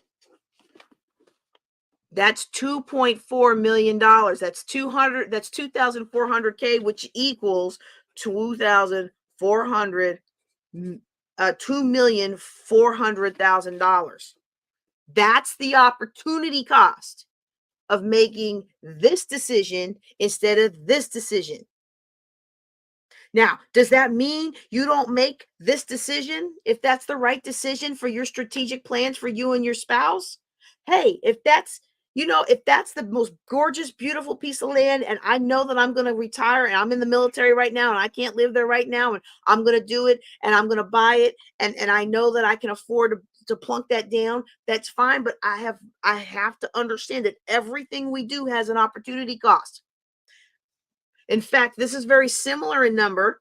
Y'all remember when I did my Starbucks calculation? Going to Starbucks every day while you're in college, just calculating how much you would put in Starbucks versus putting in the market. If you took that $6 or $7 a cup of whatever you get at Starbucks every single day while you're in college and you put it in an investment and you fast forward 30, 40 years, it's about $2 million. There's an opportunity cost for everything that we do. Because you are watching me today, you are not snuggling with your spouse. You're not snuggling with your kid. You're not doing something else. Now, I like to think that your time spent with me is very valuable. In fact, I very much appreciate it. And to me, I consider it a high honor because your time is your most valuable resource. And I'm not going to be mad at you if you spend 5 minutes here or there scrolling through TikTok and laughing at funny videos, because we all got to relax sometimes. But if you spend 3 or 4 hours relaxing with TikTok videos, you have an opportunity cost. You have lost hours that you can never get back. And it's the same with investing in property. And why would I bring this up when it comes to land? Land is the biggest one that I see as a financial planner that people plunk their money down in, and they lose the opportunity to make more money. Because even though this land would probably appreciate, which means it would go up over time in value, there's no guarantee that it would go up this much to $2.4 million in 20 years. It might, it could, you know. I'm kind of tempted. All that land, between Dallas and California, all that desert you drive through to get to California. Every time I drive past there, I'm like, I wonder if I should just buy up all this land, because it's probably going to be worth something someday. You know what? Jesus probably going to come back before that money's worth something. I mean, before that land's worth something. All right. So there's always an opportunity cost, and land is the biggest one that I see where people lose out. Now, if you're enjoying this, I want you to drop me some feedback in the chat. I need to know that this is giving you some value. I need to know that you're getting something out of it. Look, I just need to know that you can hear me. All right. So drop me something in the chat if you can use this today, if that resonates with you. All right. Yeah, there we go. There you go. Hey, I'm not mad at you for buying a lot. Just make sure it's strategic. Go ahead and do your analysis and make sure you get what you intended to get out of that property. Thank you for the feedback. Yes. All right. So now there are different ways that you can profit from the land. We talked about holding it. That's the most common one that people come to me with. They want to hold it because they know it's going to go up. And I'm just saying it's kind of slow, but hey, if I had the money, I'd buy up all the land. I would, if I had the money. A lot of other things that you can do is facilitating development. If you know a developer, can partner with a developer, or even connect a landowner with a developer. Speculating is fun. Speculation, people dog out speculation like, don't buy crypto, don't do this, don't do that. And I'm like, well, people lose a lot of money on speculation, but when you find the one that works, you make a big money with it. So I'm like, hey, if you're going to choose between pizza and McDonald's and $20 towards a speculatory investment, I'm going to say put the $20 towards an investment. Either way, your body didn't need those calories anyway, and your pocketbook was going to be emptier anyway. So I mean, it's just like a win-win, really. So land speculating is similar. We don't know what crypto is going to work. So when you're buying in crypto, you're not investing, you're speculating. When you buy land, figuring that a change is coming soon, that is what's called land speculating. Now, there are things you can do to make that more profitable for you, right? So, for example, I can start attending my economic development planning meetings, because guess what they do during economic development planning meetings? Whatever your county calls them, whatever your parish calls them, they tell you what they're going to do with the land around. So there was a time when I was getting ready to buy some land, me and my ex-husband, and there was a billboard on it, and that billboard was making about $100,000 a month, right? And the person who was selling it was selling it for about $1 million. Now, we looked in the land records, and they had bought it like 3 or 4 years ago for maybe 100,000 or something like that. So we were kind of miffed at that, but there wasn't a billboard on it when they bought it, so they bought it. So this is actually kind of slick. They bought the land, they put the billboard on it, and now they have increased the value of the land, and now they were reselling that land to an investor like us. So what they've effectively done was flip the land. I was like, you know what? That's smart, okay? But what we did before.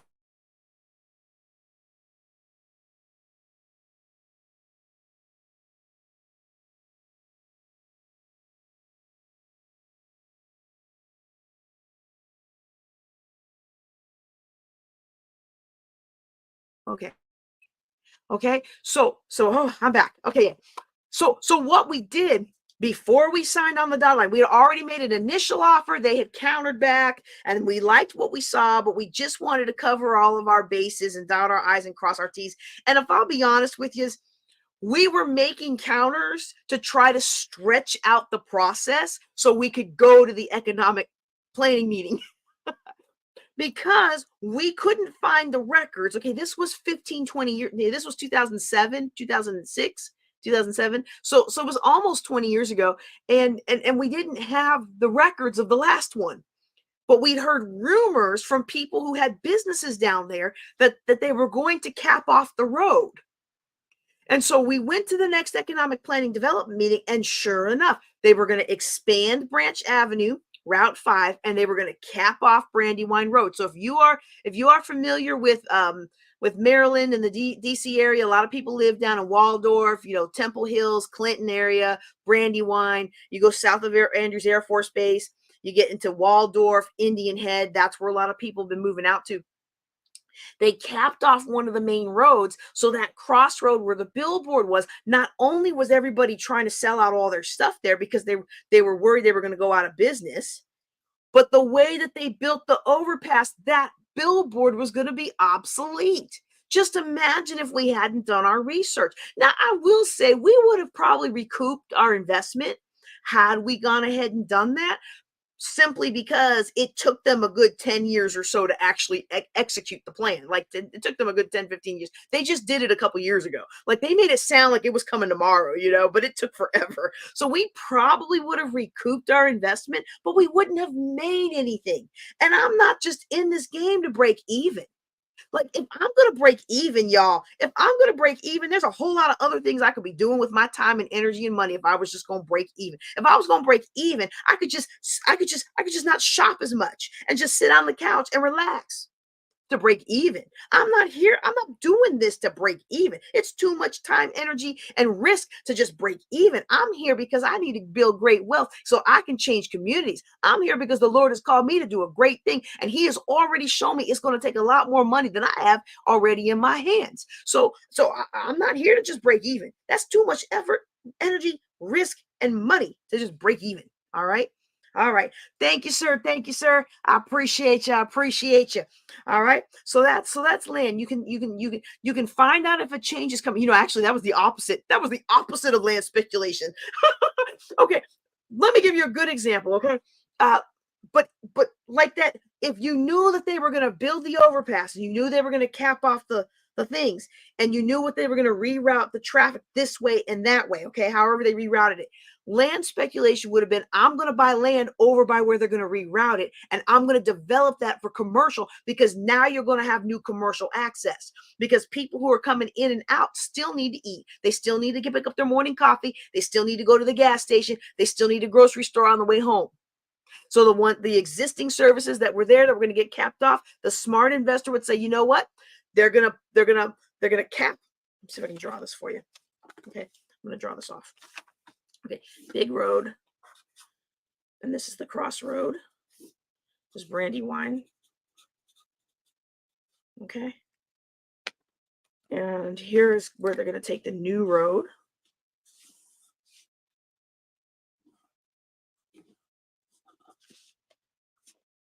Okay, this is grossly exaggerated. It's much bigger than this looks on here. Okay, because this is like a mile wide. Okay, what they did. Okay, what they did, this is where, I can even draw it out for you. This was where my billboard was that we were going to buy.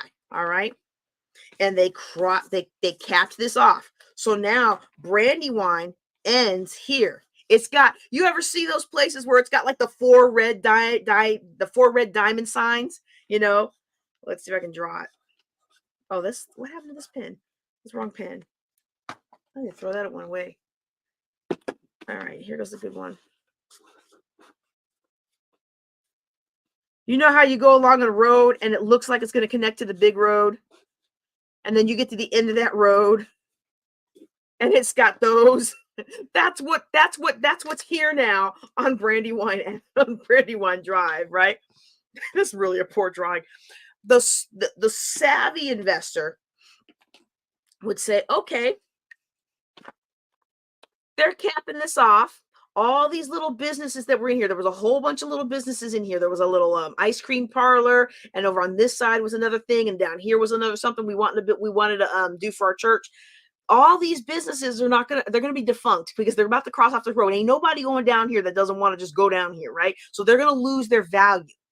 Remember, the value of commercial property is what people are what money people can make from it. So people might be willing to go to a mom and pop shop that's down here, but it's not going to have as much value as one that's on the breakfast corner. That's not the breakfast corner. Yeah, that's the dinner corner.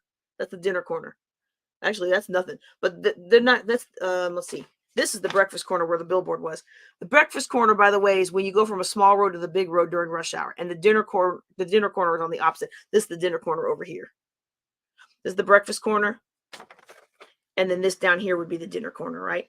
But this breakfasty one and this other thing across from it, they were about to be much less value. So the smart investor would come say, you know what? I'm going to buy these lands. I'm going to buy these lands that nobody had yet, and nobody had them back then. Nobody, there was nothing out here. This was Brandywine 20 years ago. Nothing was out there. Now it's got a Target, a Target, and a bonefish grill, and all kinds of stuff. But nothing was out here before. That's what the smart speculatory investor would do, is buy that land because they know that this is coming. Does that make sense today? I hope I've explained that right, y'all. Okay, where are we at? Ooh, we're at an hour 24. Okay, let me move on. Can you tell I love this stuff? All right. You can, I also already mentioned renting out the space, so we're going to move on. Okay, so we did commercial, we did real retail, we did office, we did apartments. Yeah, I think that covers about it. I mean, other things are commercial too, like self-storage and industrial. A lot of people are putting up those industrial, those metal buildings, the real industrial size. And a lot of it's just what's the zoning. So you want to make sure that you check that before you buy something. But I mean, all those things are considered commercial. Okay. When it comes to finding commercial property, just like with residential, I actually recommend starting close to home and looking for things that are affordable. I know everybody wants to go big and go home. I know everybody wants to go big or go home, but when it comes to commercial real estate, there are no consumer protections. So I really, really, really recommend that you start small, start close to home, and drive for dollars. Drive around your neighborhood, look for the deals that could possibly be there. I'm going to show you some examples of that on the next coming slides. And again, if you're listening to me as part of the podcast, or if you're listening to a short on YouTube, make sure you go out to my YouTube channel so you can actually see everything that I'm talking about and see the slides that I'm drawing out for you and the examples that I'm showing on the slides. Okay. Driving for dollars is a very effective way, and people don't always apply this to commercial, but it really does work because there are people out there that are tired of being a landlord, and commercial can multiply that, and they don't necessarily know how to sell. And a lot of real estate brokerages don't necessarily take commercial properties. And so sometimes people, like, let's say somebody has a small apartments, and they're kind of, they inherited it from their mom or their dad who just passed away. They may feel uncomfortable going to a real estate agent. Well, if you've already looked at that property and you've been sending them mailers once a month for the last 2 years, well, then when they're ready to pass that on to somebody, the estate finally closes out, and now they need to do something with it, and maybe they don't want to do a thing with it, but they know that you're willing to take it off their hands at a fair price, and then you work out a deal. Those kinds of deals can be very, very lucrative. And there are a lot of people that want to sell who own individuals who own commercial property, and you find out by talking and asking to them. Okay. And I want to hit on that. I want to hit on that just a little bit more. A lot of times people think all the retail properties owned by these big companies, these big conglomerates. There's a fair amount that is owned by individuals that is $1 million or less. And so these are where your relationships come in, and your ability to solve problems, to find out what their problem is and find a way to solve it, that you can actually end up acquiring property without even having to go through the bank, without having to go through private money lenders, without having to go through a whole lot of rigmarole. You have built a relationship with somebody who has a property they need to unload, and you're willing to put in the elbow grease and maybe give them some really good terms that they're looking for down the line in exchange for control of the property now. Here are some websites that you can use to look up commercial property. Now, I will be honest, the last time I taught this class was 2 years ago, and I did not go and check all of them tonight. Okay. So you do want to go ahead and check them out and do research in your local area. I have found that a lot of our commercial places here, they just get sold. Okay. They just get sold, but you can use any of these resources here to find a property. But again, I think a lot of it comes from finding properties that you might like and then building relationships with them through mailings or knocking on the doors or making phone calls or things like that. Oh, look, here's a slide that was talking about what I was talking about. There are a lot of small properties that you can find, and some in some markets, an outdated strip mall and office building might be owned by an individual, again, who's ready to sell, especially if those properties have been eclipsed by something newer. Somebody's come along and built a bigger, better deal, and now that mom and pop with the old retail center can't hardly keep it rented. And when they do get it rented, it's rented to people who aren't taking good care of it. So maybe they have apartments that need updating and they just don't have the time, energy, or money. So all of that, in all of that situation, um, in all of that, those kinds of situations, they're looking for somebody like you. They don't know it yet. They don't know it yet, but they're looking for somebody like you to come and take that deal off their hands. They don't know that you're going to solve their problems, but when you come in and offer a solution to their problems, it create a win-win for you, for them, and the person who's ultimately going to use or live in that property. Oh my goodness, it's like you're heaven sent for them. And so don't be afraid to talk to people and ask people. And you can do it without saying, "Hey, I want to buy your property." You can just ask around. You can ask, "Look, what do we do?" "Hey, I'm just asking for a friend. I'm asking for a friend. I've got a friend who's looking to invest in this area. Do you know anybody who might be willing to sell a property like this?" You don't even have to say, "I want to buy your property. Sell it to me now." Okay? You don't have to do that. You can simply easily go in there and just say, "Hey, this is really nice. I have a friend who's looking to buy retail property like this. Do you know of any that are for sale? Do you have any colleagues that might have something like this that they might be willing to sell?" And then you strike up a conversation. Easy peasy way to get your foot in the door and start the conversation without feeling salesy or slimy.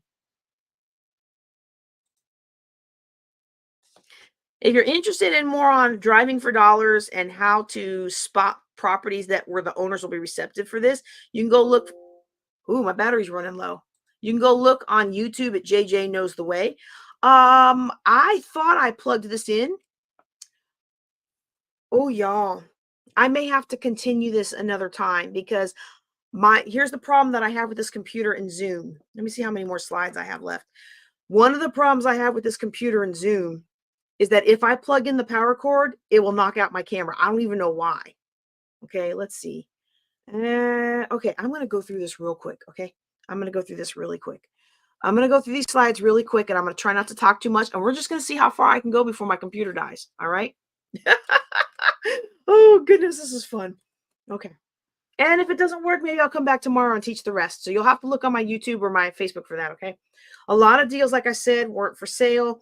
And then you actually start talking to people and you make something a deal. Okay. And people say, "Oh, you're so lucky." Well, no, it's not luck. It's networking. It's intentionally, I'm making a decision. I'm going to talk to 10 people today to find out about properties that I might be interested in buying. Okay. There can be sometimes people have used all of their tax benefits for that property and they want to get out of that property quickly. So you might be able to use that to help you make a deal. Okay. When you find a property that looks like, it looks like it's the good fit for you, whether it's a small apartments or a small retail or something, you want to do your research. And you especially want to do your research about how it's managed and find out what's going on with the tenants. A lot of time, if there's a unit for lease, that's a great way to find out because you can act as if you want to rent the unit. Because I mean, technically you want to rent it to somebody else, but you can talk to them as if you were trying to come in. You can talk to some of the other people who already rent there. You can find out what the rents really are, not what's in the prospectus of the property. And I'm telling you, they lie. They lie, they lie, they lie. I don't see it on here, but one time my ex and I were about to buy the property that our church was in and that Power Deliverance was in Clinton, Maryland. They wanted $1 million for that, and they posted rents way above that. But we knew that our church and another business were the only businesses in there paying, and we knew what both of those businesses were paying for rent. So yeah, you want to find out the real deal, and you're not going to get that through the perspectives of the property. Okay. You can also do some of the same ways you would find residential. You can apply that to commercial. For example, if you see stuff for rent, you age it. That means you take that listing, you set it aside for a couple months, and you go back to them and find out if it's still available. If it's still available, they might be tired landlords. Okay. You want to make sure that when you make an offer that you do have an end game in mind. Okay. That's called an exit strategy. You want to make sure you understand how you're going to acquire this property, what you're going to do with it while you own it, how you're going to exit out of it, or if you're going to exit out of it. Okay. You're going to want to understand what you can do to make an improvement. Almost every property where the owner is willing to sell it you at a discount is going to have a poor management or some other quick, easy improvements you can make to improve your return on investment. Okay. Now, I am going to skip this. I want you to understand commercial rents because you're going to want to evaluate the property. But what I'm going to do is show these so I don't forget them. Okay. And I'm going to go towards talking about anchors because I think it's important for you to understand what an anchor is. An anchor is a large retailer that draws customers. Now, before I say that, if you're interested in all these analysis, get in my group program. Okay, I'm showing it to you again. Get in my group program, and I'll actually walk you through it. In fact, we'll make these slides that I'm skipping. We'll make those the subject of that group program. Okay, but you're seeing it, so you can go back and watch the video and go real slow and follow along with it and get it, even if you don't want to be in the group or you can't make it. An anchor is a large retailer, and people like to have anchors in their commercial listings because it's a draw.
Hello.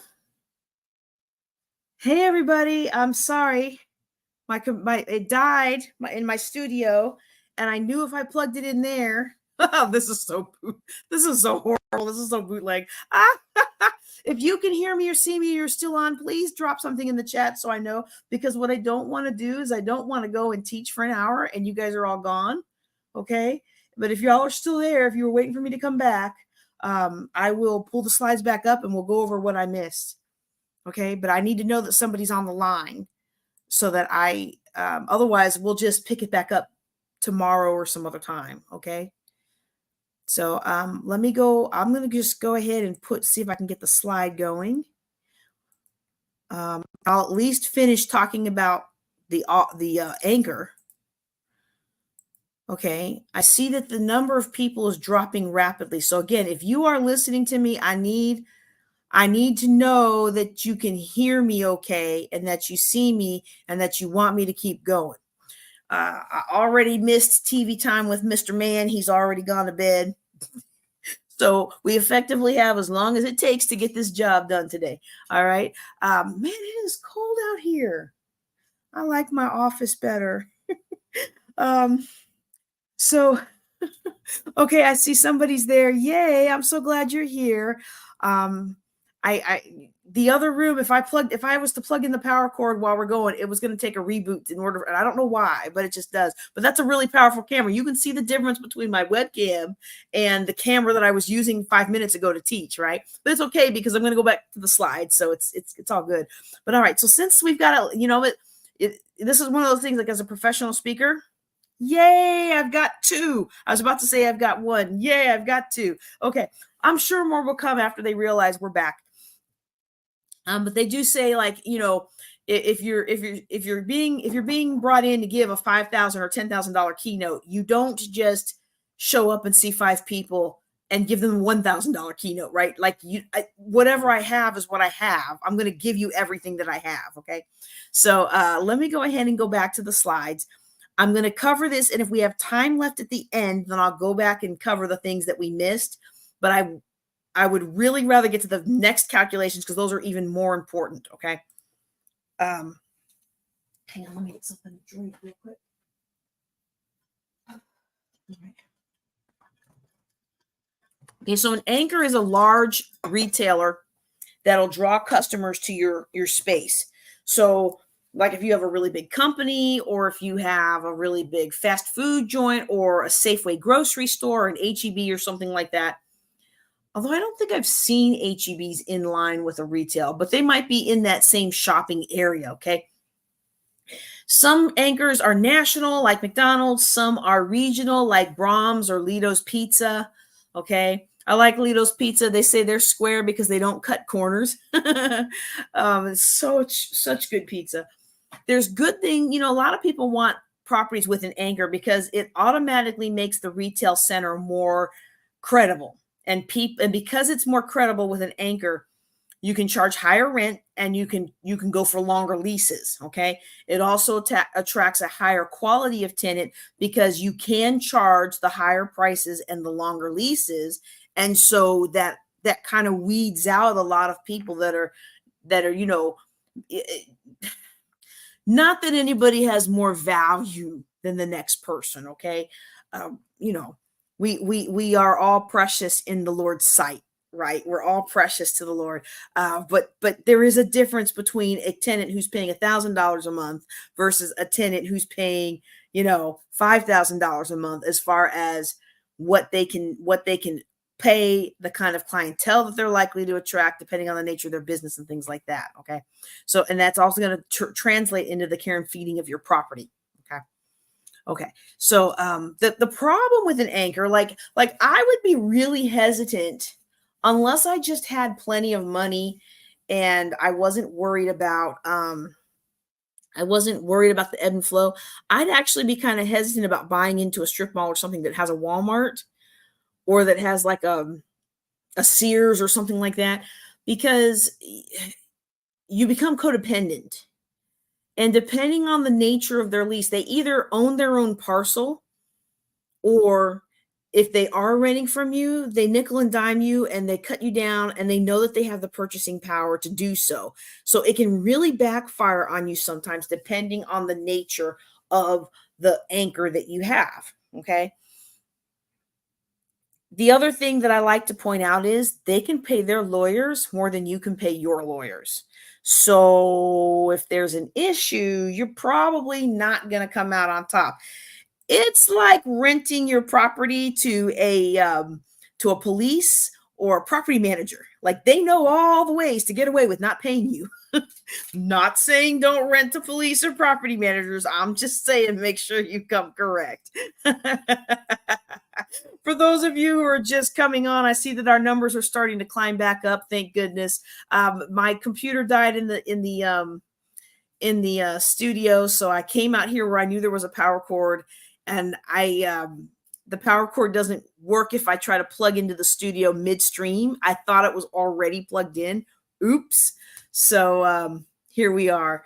But we're going to finish out the class, and hopefully you're still going to get a lot out of it. And hopefully you're going to still send me lots of money for our Global Youth Initiative, okay? Okay, now I'm going to go back up to the slide that I missed about commercial leases, okay?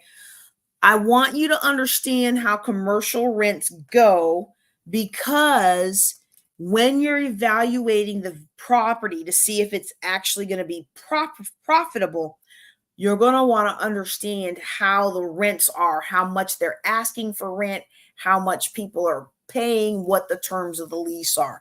So typically in a commercial rent, you're going to price it by square foot per year. So for example, you might see $12 a square foot. If it's $1,000 square foot property, that's going to be $12,000 total for the year. And you divide that out, it's $1,000 a month, okay? Sometimes it will be written as a month. Like in this case, that would be $1 a square foot per month, okay? And that's your base lease.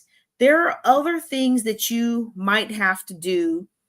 And just in case we get cut off again, I'm going to go ahead and just drop down with that. Don't worry about all this stuff that we're doing. There's this slide that probably should have been up in the front, but I put it here because I wanted you to have a baseline. But there are other things you can add into a commercial lease. Okay, so for example, you can add in the property taxes. You can have them pay building insurance. They might have to also cover for maintenance. Okay, sometimes you have your base rent, which is your dollar per square foot per month plus percentage of revenue. Okay, you might charge CAM, common area maintenance, the parking lots, the hallways, the green spaces, if there's any landscaping or something, or maintaining the big fluorescent light sign or LED sign out front. All those kinds of things can be passed on to the renter. And in a lot of commercial leases, you can pass on the maintenance costs. Like if that unit's air conditioning breaks, you can make them pay for it themselves, So you want to understand that that's what you're looking at when you look at, let's go back. That's what you're looking at when you're looking at commercial leases, okay? And so you need to know that before you make an offer, because again, the value of the commercial property is how much revenue it can create. Okay? The value of the commercial property is not what they paid for it when they bought it. The value of the commercial property is how much money can I make from this property. So if I bought a property for $10,000 and it's got 3 storefronts in it, and I can rent each one of those out for $1,000 in the commercial game, there is nothing wrong with me charging $300,000 for it. Okay, because I'm pulling in $3,000 a month. Okay, if I paid $300,000 for a property, but economic times have hit hard and everybody's gone out of business, and now I can't rent it out. I got one of my 3 units is filled and they're only renting it for $500 a month. I, as a new buyer, don't need to pay $300,000 for it just because you paid $300,000 for it. Okay, just because you paid $300,000 for it, but it's only making $500 a month, I might offer you $50,000. Okay. It's basically how much money, the value of a commercial property is how much money can the investor make off that property once they acquire it. Okay. So we want to understand how that goes. And so I'm just going to show you this example really quick. This is an office condo I was looking at one time. They have several. That does not add up. Oh my goodness, I'm so embarrassed, y'all. They have 2 units out of the 3. So this is an office condo with 3. So the reason I'm saying that is because if you look down here, it says 3286 square feet building, but they've got 2 units. One is 1,083 and the other one is 1,103 square feet. And so that does not add up to 32. I don't understand why I missed that. Oh my goodness. I have been using this. I have been using this example since 2016. No, when did I move? No, that's when I left Virginia, because this is a Virginia example. I have been using that example since 2014. Y'all, that's 10 years. I've been using that example. Oh my goodness. Oh my goodness, I'm so embarrassed, but that's all good. It's all good. Okay, so they've got two listings. They're listing here $13.30 to $18.50 per square foot per year. Okay, so we're going to calculate that out. How many square foot times the amount of the rent? Okay, so now that's how much it's going to be per year. And we divide that by 12 to get the months. $1,200 a month for that one, $1,700 a month for the other one. Okay. Now, in this case, I actually called to ask. So I know I knew, I don't know what they rent for now. It was 10 years ago. I knew which one went with what rent, but you want to ask, because usually the larger a unit will cost more if it has more amenities. But it could be that the smaller unit was downstairs and maybe had a better rent because people didn't want to have to go upstairs. Okay. You just never know. So don't assume when you're doing this, but this gives you an idea. If this is what they're putting it on the market for, this is kind of an idea of what they're expecting to get. And it gives you an insight. Now, that doesn't mean that that's really what they're getting. Okay. That's what they're advertising it for. All right. I'm going to give you towards the end some examples of places you can look for it. This is off of a website called LoopNet. Okay. And we were looking for places.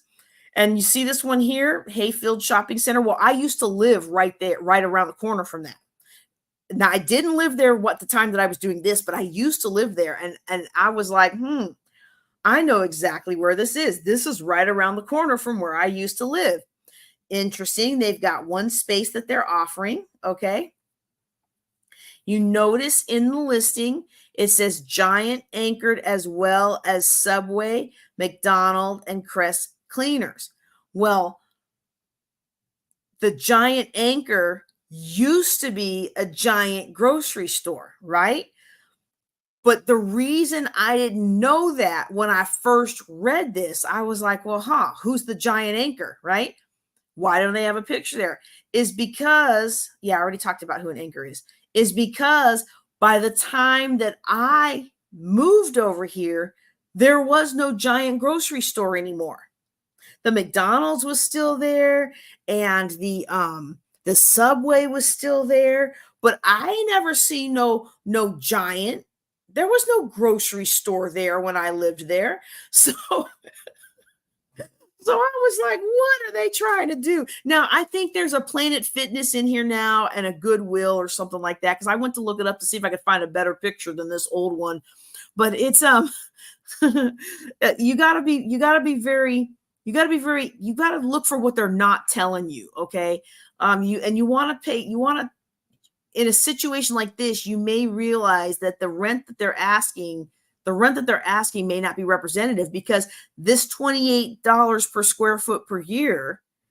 So for a 2,000 square foot facility, this is going to cost you $5,600 a month.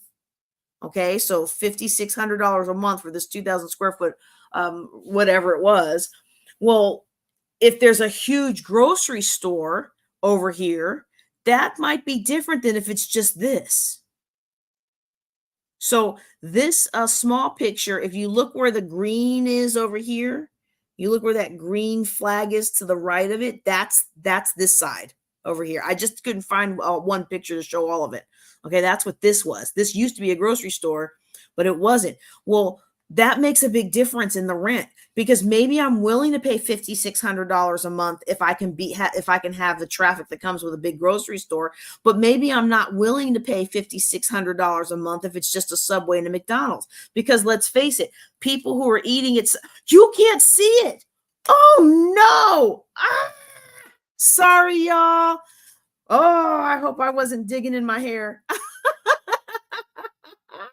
This is so embarrassing. Oh my goodness. Somebody's got like screen grab of that, because sometimes when I'm talking, I'm digging in my hair and stuff. Okay, let me go back That all right. All right, let me go back. Okay, can you see this now? Did y'all see any of this? All right, I'm gonna just walk through this real quick. Okay, this is the office condo. Did y'all see that yet? Somebody let me know if you saw this, yes or no. I don't want to walk through it again. If you just oh my goodness. Yeah. You know what this needs? This needs something to like. What it needs is, so here's what's happened with StreamYard. With YouTube videos and other things, if you're not on the screen, then you can't see it. So like what I'm trying to say, what am I trying to say? So if I'm not in the PowerPoint, then it won't show you the PowerPoint, right? So in order for me to show you the PowerPoint, so you saw when I did this, you saw when I did this part, you saw this calculation, you saw all of this that I'm scrolling through. Okay. I just wanted to make sure y'all saw all that. Okay. And because when I came off of this slide wasn't showing, it was me. And I'm like, no, I needed y'all to see this. I was trying to make an amazing point. Okay. All right. So y'all saw it. Good. I don't know what I did there, but I'm glad it worked. Whatever happened, I'm glad it worked. Okay. So, but you can see here, you can see here that it with this example, sometimes it's not the best for you to use the rent. You really do still want to look and see what's going on, and the value of the property again is going to be based on what people are willing to pay for rent. If Giant grocery store is not here, I may not be willing to pay $5,600 in rent, which means then that's less value of my property. Because if I can get $5,000 for that unit with a Giant grocery store next to it, but now I can only get $1,000 for that unit because ain't nobody next to it. And big vacant properties can cause problems, right? No, it can cause. We'll talk about this some other time. It can cause problems, just like a vacant house can. That's a difference in my calculation of how much I'm willing to pay for that. If I have to fill this and find a tenant to go in that big old thing, that means I'm going to pay less for this building. Okay. So now I'm going to walk through a little. Oh my goodness. I'm still like, what? Now I'm going to walk through a little thing on, here's some of these properties here. If I'm looking for a property to buy, but these properties are mostly for rent, but nothing in there is looking like I can buy it. I'm just looking for properties to buy, but I'm using the rent to look at it. Which of these properties would I've got? We've got two brand new looking ones with a nice artist concept of what they are. Then we've got this next one that looks kind of new. It's not really new because you see that it was in 2013, but it's kind of new, right? Then you got this old rumpity one down here looking like it's overgrown and needs a resurface, okay? And which of these properties would you go after? I know which one I'd want to be in, but which one of these would you go after? That's actually a really good rule for any kind of real estate investing. The property that you want to go after isn't always the property you want to be in. Sometimes we're going to buy properties that we may not necessarily want to live in or have our business in because that's where the profit is. That's where the money is. All right, so which of these would I go after? Well, I'm going to tell you, I'm not too enthused about the brand new ones. I might try to go after the big one if I have the budget or I have investors lined up as joint venture partners to try to acquire it. But this right here is exactly what I would go after. This little rinky-dink one right down here is the one I would want to go after. And it's interesting. It says hard lit corner and highly desirable area. This is a really awkward approach to this building. It's a bit of an awkward approach, and it's really out of place in a lot of other places. But let me first explain, before I dig into that one, let me first explain why I wouldn't go with the two brand new ones. Because again, I'm looking for something to buy, but if I can't buy, maybe I can rent and sublet. Okay. These two are brand new. They haven't even been finished yet as of this time that I put this thing together. Okay. They're trying to rent the whole building. They don't have a lot of wiggle room. You notice here the availability of this building is from 27 2,500. That's the smallest unit they have available is 27,500 square feet. That's the smallest unit they'll break it down to, all the way up to the entire building, which is 220,000 square feet. Well, if they have a unit that's 22,000, I cannot talk, 220,000 square feet, and the building is 220,000 square feet, that tells you they ain't leased nothing in this building yet. They haven't leased any of this building yet. They're still trying to lease it out because you can still get the whole thing all to yourself. Okay? So there's no wiggle room here. These people aren't desperate. This is a new project. They're excited about it. They just know they're going to get top dollar. They are not going to give you the investor special discount. Okay? I wouldn't even try to sublet in this one because generally speaking, someone that I would be helping through subletting, they aren't going to be a good fit for a shiny property, a shiny new sparkly property. Okay. They're going to be people that are harder on times and they're trying to come up and they're thankful that I'm giving them a pathway and an avenue and we can partner in it together, that because they're so thankful and grateful, I'm taking care of them. They're going to take care of me. You know, that's a different kind of clientele than someone who's got a shiny penny wants to put in the shiny penny. Okay. If I can speak delicately around it. All right.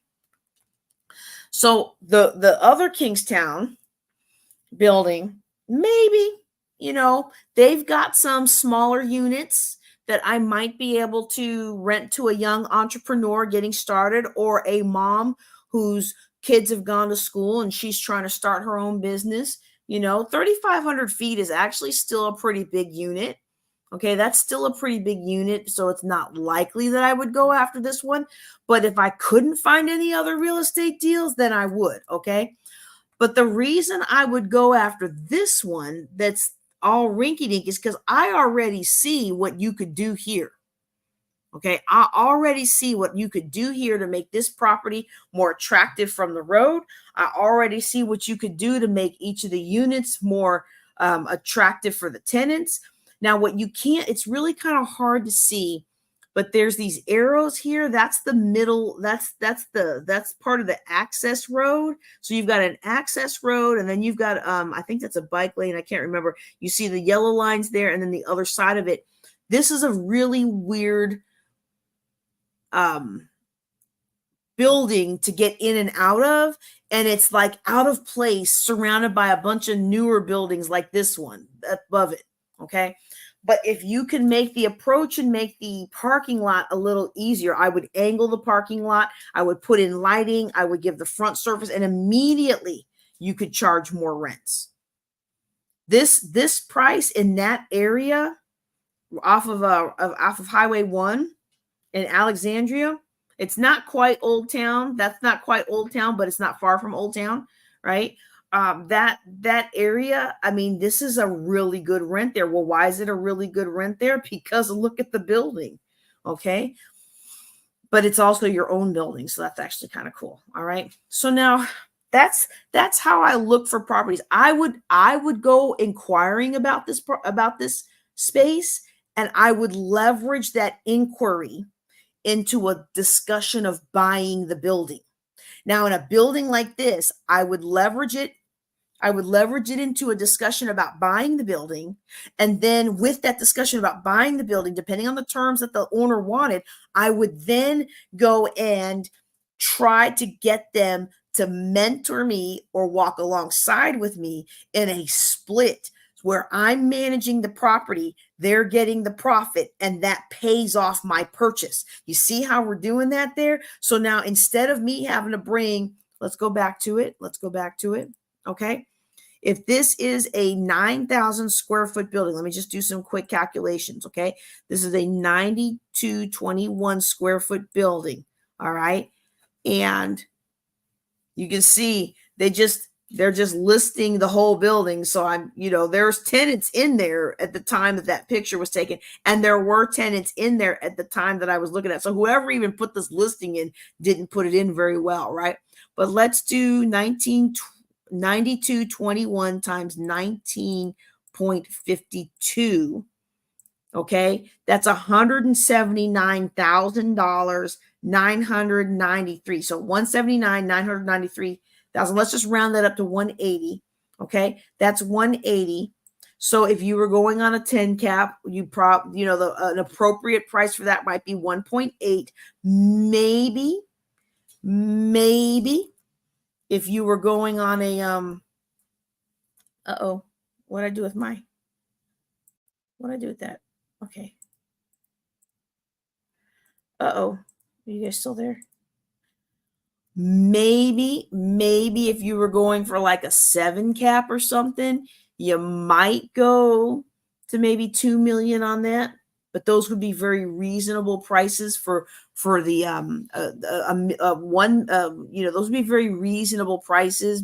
1.8 would be a 10 cap. That's a good price for the investor. You might go to 2.5 on that, which would be an average. And then anything more than that would be an excellent deal for the seller, not you. All right. I would go after that. And I would let like every year I'm collecting the rents and I'm doing the management, and I would every year 10% of whatever I get would go towards them. I would, whatever my expenses were, and I would just, not 10%, because that's probably what cap rate I would try to get it at, but like 5, half the profit would go to them until I pay it off. Right. So that's one way that you can do it. Now that is kind of technically debt, but if you structure it correctly, now you are partnering with the owner. It's owner financing, but you're partnering with the owner, because you're not just getting the property, you're getting the owner walking with you. Sometimes you can not leverage. I don't want to use leverage. Sometimes you can partner your way into a great deal by providing the elbow grease of being the property manager. And then the equity in the property is your payment for doing that work. That's a better way. That's a better way of explaining it, explaining what I'm talking about. So it's less of a debt that would go on your credit report, but more of a partnership or a compensation. All right.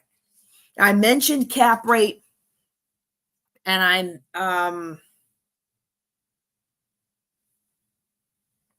I also mentioned return on investment. Both cap rate and return on investment are cap return. Blah blah blah. Let me put this on here. Okay. I can tell I'm getting tired, y'all. I'm very fired up about this stuff, but I can tell I'm getting tired. And I think what I need to do next time I teach this is I need to cull out some slides so there's not so much detail, because I feel like this really should have been like a half-day workshop. Hey, would anybody like a half-day workshop on this? Like, would y'all like to actually do hands-on analysis and maybe do a like a find some local properties, bring them to the class, let's walk through it, let's call some people, let's calculate some things. Is that something y'all would be interested in? If you're watching live, or if you're watching after the fact, drop it in the chat. And if I get enough people that are interested, then maybe I'll put together something like that, because we've already been on for 2 hours, and I have so much more that I want to share. And I'm like, oh my goodness, this is really taking longer than the last time that I taught it. But I think that's because I'm adding in so much more goodness. Okay. All right, let's go back to the valuations. So return on investment is always the name of the game with commercial property. Cap rate is a special way of measuring return on investment. So when I say cap rate equals ROI, that's not exactly correct. It is a type of return on investment. But the cap rate is your annual return. It's also what we would call a yield. It's how fast you get back your initial investment. Okay. And so the quickest way to calculate your return on investment is going to be your profit divided by your cost times 100%. All right. Now, I'm going to show you a couple different ways of doing this, because different people calculate ROI creatively depending on whether or not they're trying to sell you something.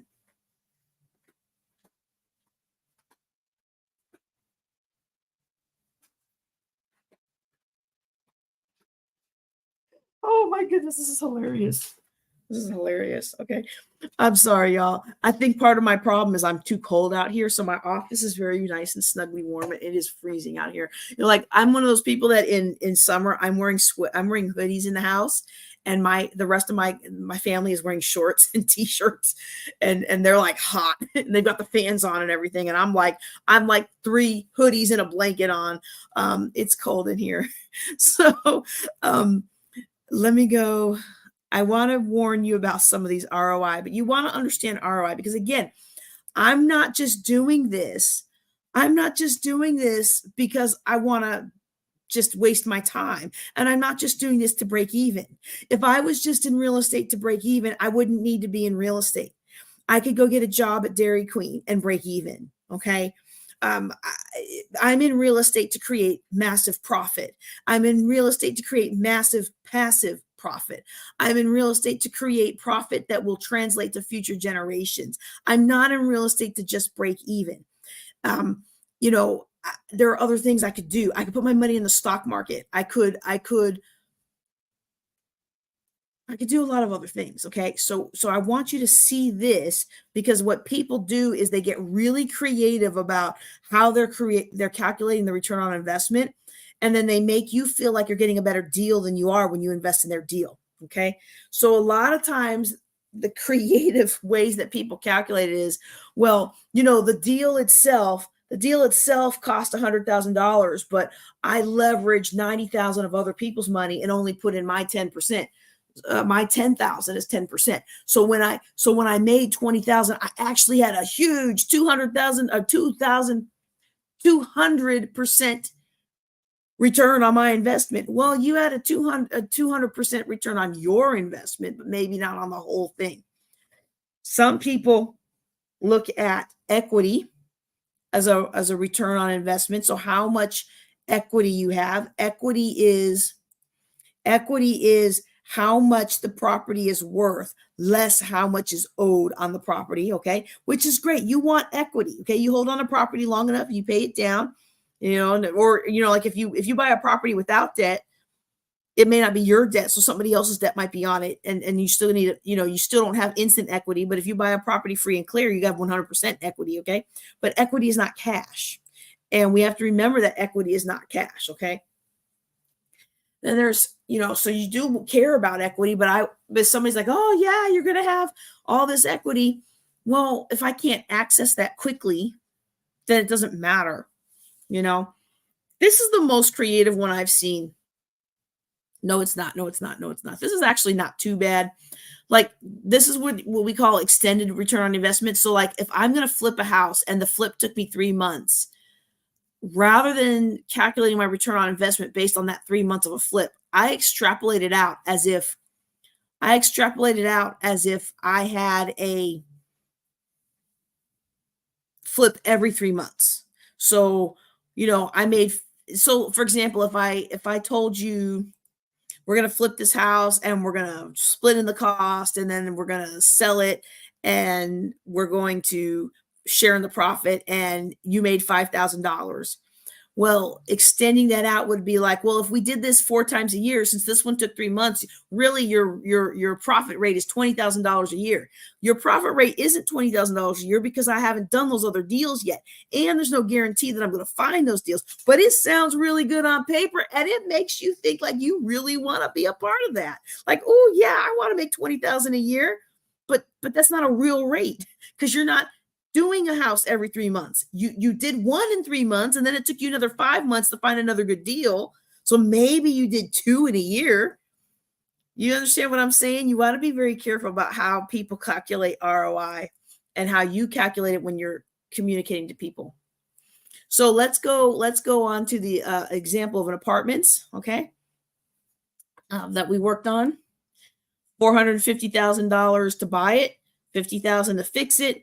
The rents went out for $3,000 a month total. Okay. This is not as juicy as an example as the other guy. That's why I used the other guy's example, because that's the juiciest one I've worked on. All right. Your acquisition cost to get this property is $500,000, $450 to buy it, $50 to fix it up. Okay. So your acquisition cost is $500,000. Your income is $3,000 a month. and 12 months, that's 36,000 a year. So a basic ROI calculation that a lot of people do is they're going to take that $3,000, they're going to times that by 12, they're going to divide it by the acquisition cost, and they're going to get a 7.2% return on investment. Okay. Now, this is the pretty slide. So those of you who were with me when I was in my studio before the battery died and I was talking about how I color coded it, I'm so proud of this slide. If you don't like it, don't tell me, all right? But next time you see this presentation, I will hopefully have color coded all the rest of them to make it easy, okay? But this route is what a lot of people use when they're starting off in real estate investing. Like, oh yeah, I'm gonna make $36,000 a year. And well, what you got to remember is you've got to have, it's supposed to be profit, not just income. Okay, because you want to have repairs and vacancy accounted for in your apartment's calculation. So in this case, we're looking at $30,000 a year because we're realizing, okay, probably $6,000 of expenses. Let me focus on. You still can't see. I gotta stop going back and forth between these slides. Well, you know what? Since you're on me, let me just talk about this anyway. I typically use a 25% vacancy. That's just that's just all my calculations, just to make the math easy. I'm always 25% vacancy. Another calculation that a lot of people use, a lot of investors, and the person who I worked with on this particular example, they prefer to use 2 months vacancy. So assuming that out of a year, every property is going to be vacant for 2 months. They're not all going to be vacant for 2 months, but if you build that in your calculation, it'll help you account for the fact that some will be turned around in a couple weeks, some will be turned around in a couple months, okay? So in this example, this color-coded example, all right, this color-coded example, your acquisition cost includes how much it is to buy it, how much it is to fix it. That's how much it takes to acquire the property, how much it takes to get the property. Then you've got rents are going for $3,000 a month. That's your income. Okay. Your income is $3,000 times 12 every month. Every year. Okay. Your repairs and vacancy, they went and did the 2 months average. And so for them, that's $6,000. Now, in real life, it was probably something like, $4,000 a month, $4,000 a year, $4,500 a year, something like that. Like at year one, there was a lot more because they had to fix the lights, they had to fix the stairwells and things like that. And then in future years, maybe there wasn't as much the next year because they'd already fixed everything up. You see what I'm saying? So it's just average. This is just an average. All right. To keep us safe with our numbers. This is just an average. We're going to average $6,000 a year. And so now what you've got is your $30,000 of income, projected income, divided by your $500,000 of acquisition. Now you're at a more realistic 6% return on investment. Okay. Now this same deal, we calculated a basic way just by income. We got 77.2%. We calculated another way, realistic, by taking out the expenses. We got 6%. But this is what people do. People do. Well, I leveraged other people's money. I only put $100,000 of my own money into the deal. I don't have to pay them till 2 years later, so I don't have any carrying costs. My acquisition cost is really only $100,000. My income is still $36,000. I know I'm going to be so awesome, even though I've never done another real estate deal before in my whole life. There's not going to be any such thing as vacancy or maintenance because I already fixed everything up as part of my acquisitions cost. So my return on investment is actually 36%. And you know what happens? A lot of people try to pass this off to you. A lot of people try to pass this off to you like they doing you a favor, like you're going to make so much money if you just invest in my deal. We've got a 36% return on investment. Woo, come on. Don't you want to give me your $20,000 and I'll work on this house and we'll sell it and you'll get a part of the rent, so you'll get blah, blah, blah, blah, blah, whatever it is they're promising. You need to make sure you analyze the numbers, and you need to make sure you don't fall into the trap, because I have seen investors who fell into this trap, proceeded with the deal, and then they found out the hard way how it was a really poor deal where they did not make their money where they buy. So you want to make sure you're using a very realistic calculation for your return on investment. This is another one of those that I think sometimes gets a little too creative for people's own good. Okay.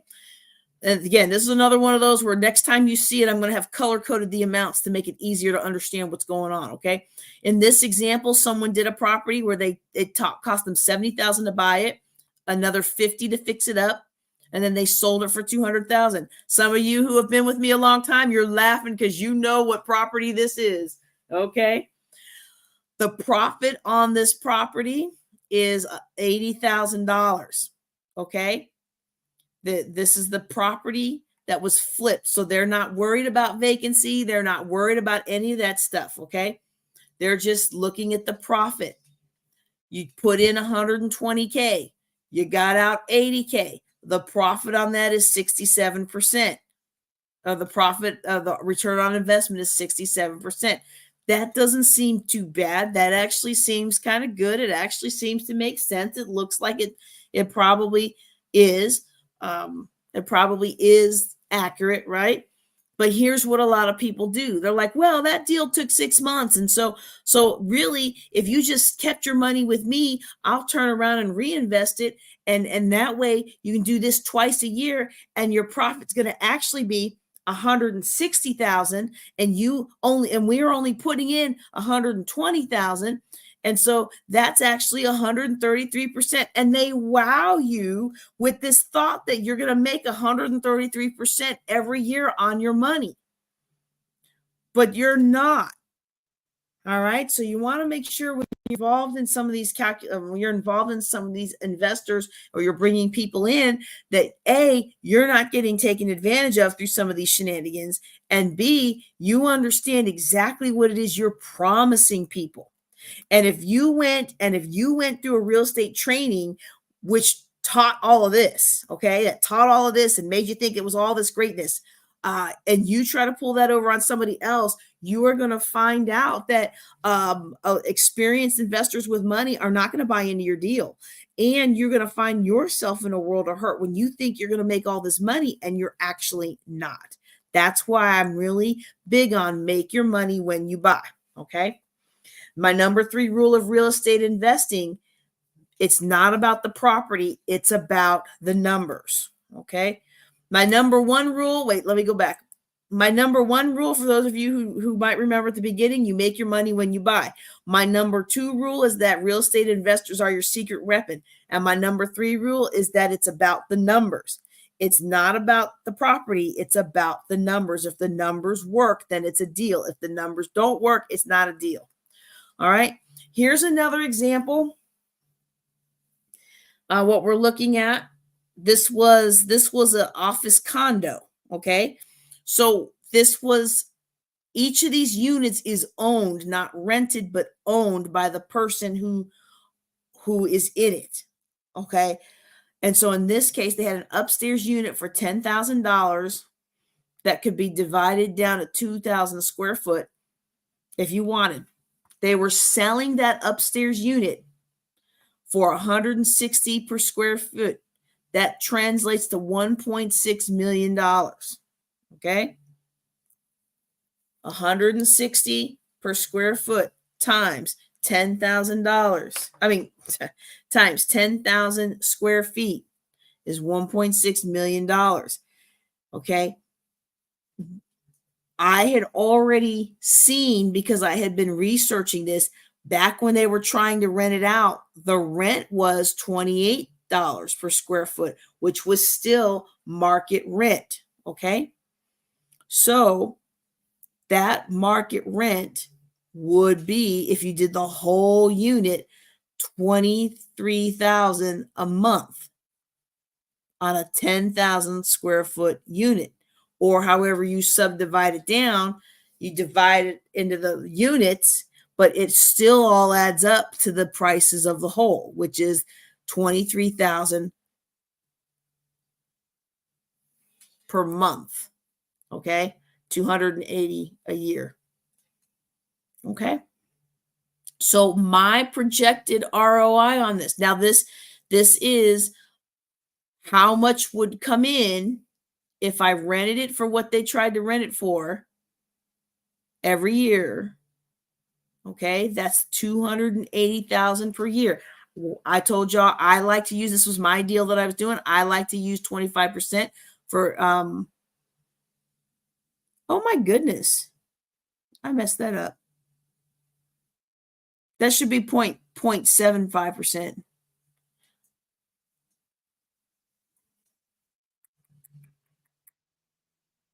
Okay. That should be point. That's like as if we had 75%. Man, I should have quit. I should have quit while my battery's died, because I can see that I have some math errors on this. Because what I did was I went back and added the expenses. All right, hold on. Let me let's see. 0.28 times 0.75 equals that. And then that's divided by boom, boom, boom, boom, boom, boom, which equals 13. Okay, so it's actually 13%. I'll have to fix that later. It's actually a 13.1% return on investment to use this one. So down here, I've got a thing of what the expenses would include, your vacancy, because this is a 10,000 square foot. But if I bought this, I need to know, like, what could I realistically expect to have put in my pocket, right? And where the wiggle room is in there for me to do with somebody else. Okay, so there's different vacancy taxes and the other kind of fees for being part of this office, kind of like your condo fees, like condo fees. I should probably put that in there. Okay, so all right, so we talked about the return on investment, and we talked about the different ways that people finagle that. So what I really want you to look at is your cap rate, which again, cap rate is a form of return on investment. If the people you're dealing with are scrupulous, then when they give you a cap rate, it's really your net operating income. It's your net. It's after you take out all the expenses, and you want it to be more accurate. But sometimes, as we've seen, people calculate your return on investment. They're creative with it. Okay, cap rate is usually more standard. All right. And what I like about the cap rate is, go back. Okay. What I like about the cap rate, when you write it like this, it really is an indicator of how long it's going to take to get your money back. And depending on how fast you want your money to move, the velocity with which you want your money to move, then that determines how much you're willing to pay. So for example, an investor might decide that they're going to look for always a 10% cap rate on whatever they buy. So again, this is about the numbers. What you're seeing in this is a shift now, okay? Those of us who've only ever dealt with residential real estate, this is a big shift for us to make. If I go into a neighborhood and most of the houses on that block are $500,000, I don't want to pay $500,000 for a house on that block. I want to pay $400,000 for a house on that block, because I'm looking at getting something at a low deal. I want to make my money when I buy, okay?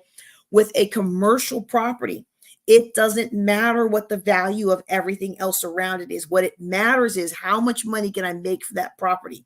And I'm not worried about anything else. So when I say I've got a property that's generating $70,000 a year net income, that's what's left after all the expenses. How much am I willing to pay to bring that $70,000 of cash flow into my life? If I like to do my investing at a 10% cap rate, okay, that means I'm going to recoup my cost in 10 years. Okay, then I'm willing to pay no more than $700,000 for this. Okay, I'm willing to pay no more than $700,000. If I'm from a place like California or New York, where the interest rates, I mean, not the interest rates, but what you can get back as a return on your investment is tiny, you might be okay with a 5% cap rate. and you would be willing to pay up to, $1.4 million. So you would get your money back in 20 years. Okay. You might be all right with that. Just depends on what your goals are, what your strategic plans are, and then what your situation is. What situation you're in, whether you need more money or less money. It's going to be a lot easier to find properties that operate on a 5 cap than a 10 cap. Okay. All right.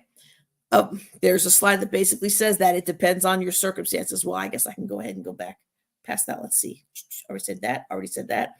Stock market is about 8 to 12%. This cracks me up. I've been going to some of these real estate meetings, and it really cracks me up when people are like, "Oh yeah, come put your money into my deal. I'm offering an 8% interest rate." And I'm like, I get 8% in the stock market. I really don't need to take a risk on you. Then I don't know if you're a good investor yet for 8%. 8 to 12%, you can kind of make that in the market. If you have a lot of money to where it's worth it for you to have a investment advisor that's really managing it, you might be able to do a lot better than that. But honestly, most of those don't do much better anyway. So, I mean, you could just put it in the market. I wouldn't need to go into your real estate deal for that. But some people are happy with that when, during times when the market's not so favorable. Okay. If you're trying to build wealth quickly, you want a higher cap rate. Because again, this is my hair. Every time I do this, I move and my hair goes poop.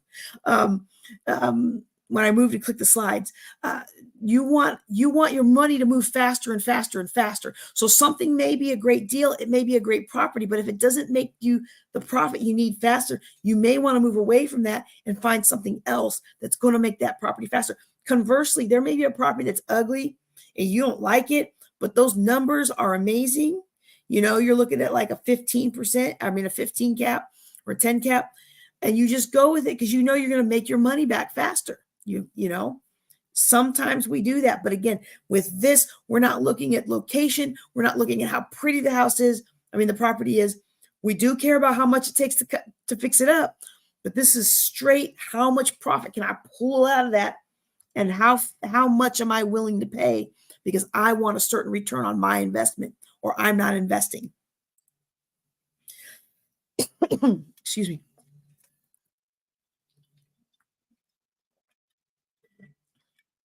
And we already did that. And I already basically covered this one too.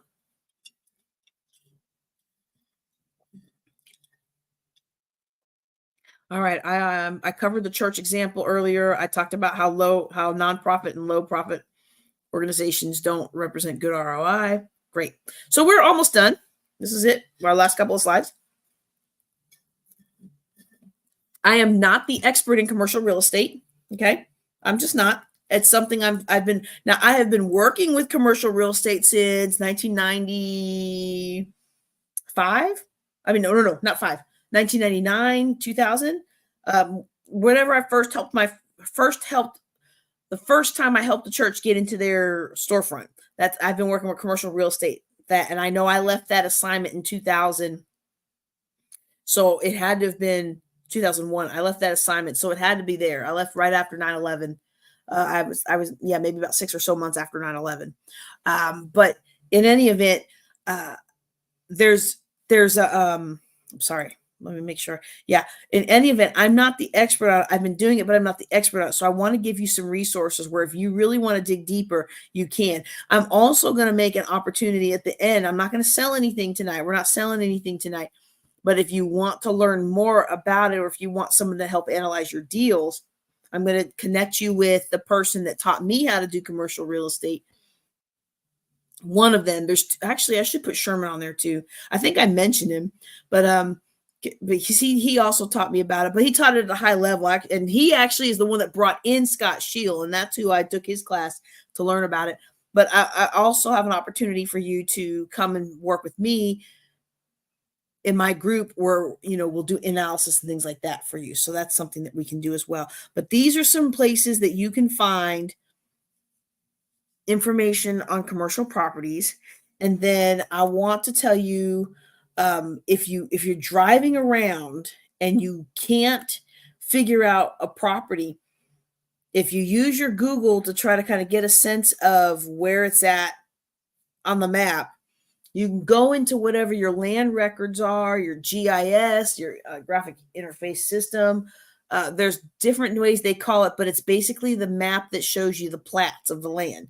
You can go into that, and most counties and parishes will have it where you can actually do a map search and you can pull up that property. Okay. And then that's how you can find the information about who owns it. Depending on your jurisdiction, you can find how much they paid for it. I've noticed that more and more jurisdictions are pulling good information off of the public view, and they're making it to where you either have to subscribe and pay every month or every year. Like, I think for a while I was paying $500 to the city of Shreveport, and I think it was like 300 or so to Bossier City. I can't quite remember how much I was paying, but I was basically getting access to deeper files. And so you can do that, or you can just go down to the courthouse and do the research once you find the address. Those are different ways to do it and to stay within your spend plan. But you want to be able to find out who owns it. You want to see if you can find out how much they paid for it, what taxes they've been paying, if any. You want to make sure the taxes are up to date, stuff like that, okay?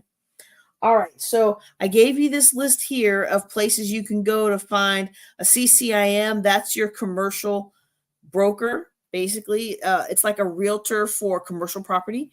Okay. There's other things that you can use to find different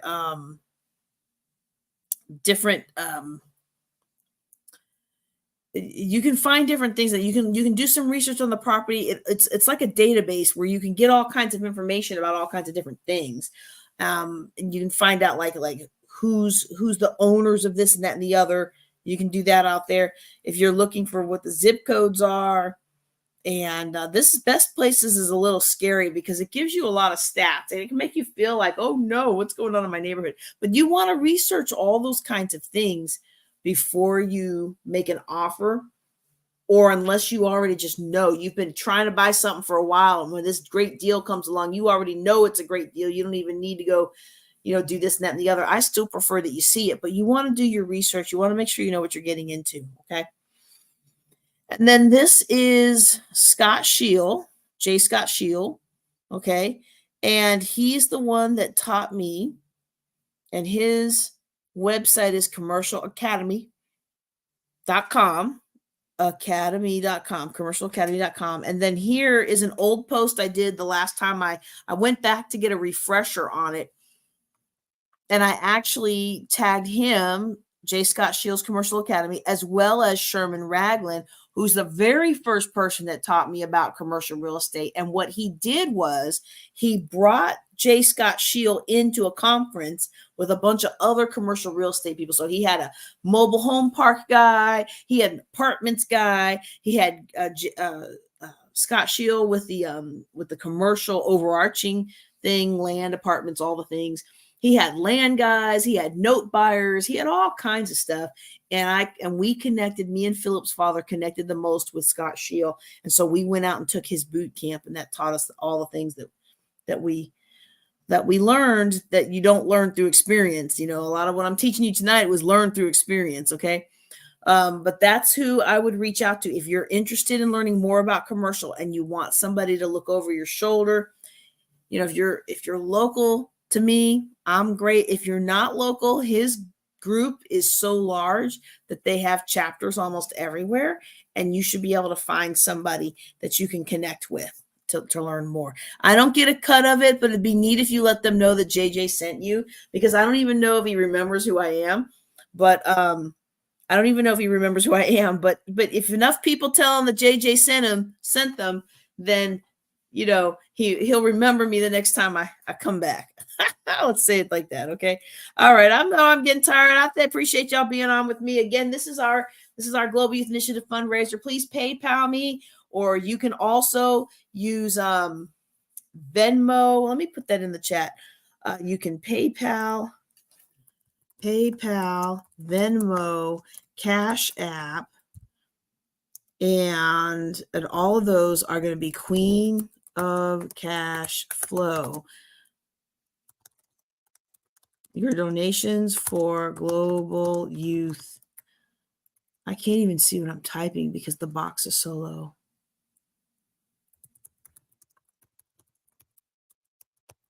I wonder why they designed it like that. Cancel. Something needed to be updated. Oops, not that one. Okay. So PayPal, Venmo, Cash App, Queen of Cash Flow, your donations for Global Youth Initiative. Not too bad for not being able to see it. Okay. Let's get that on there. And you can also go to bit.ly/lovehelping. That takes you to a link to where you can support Erath County veterans as well as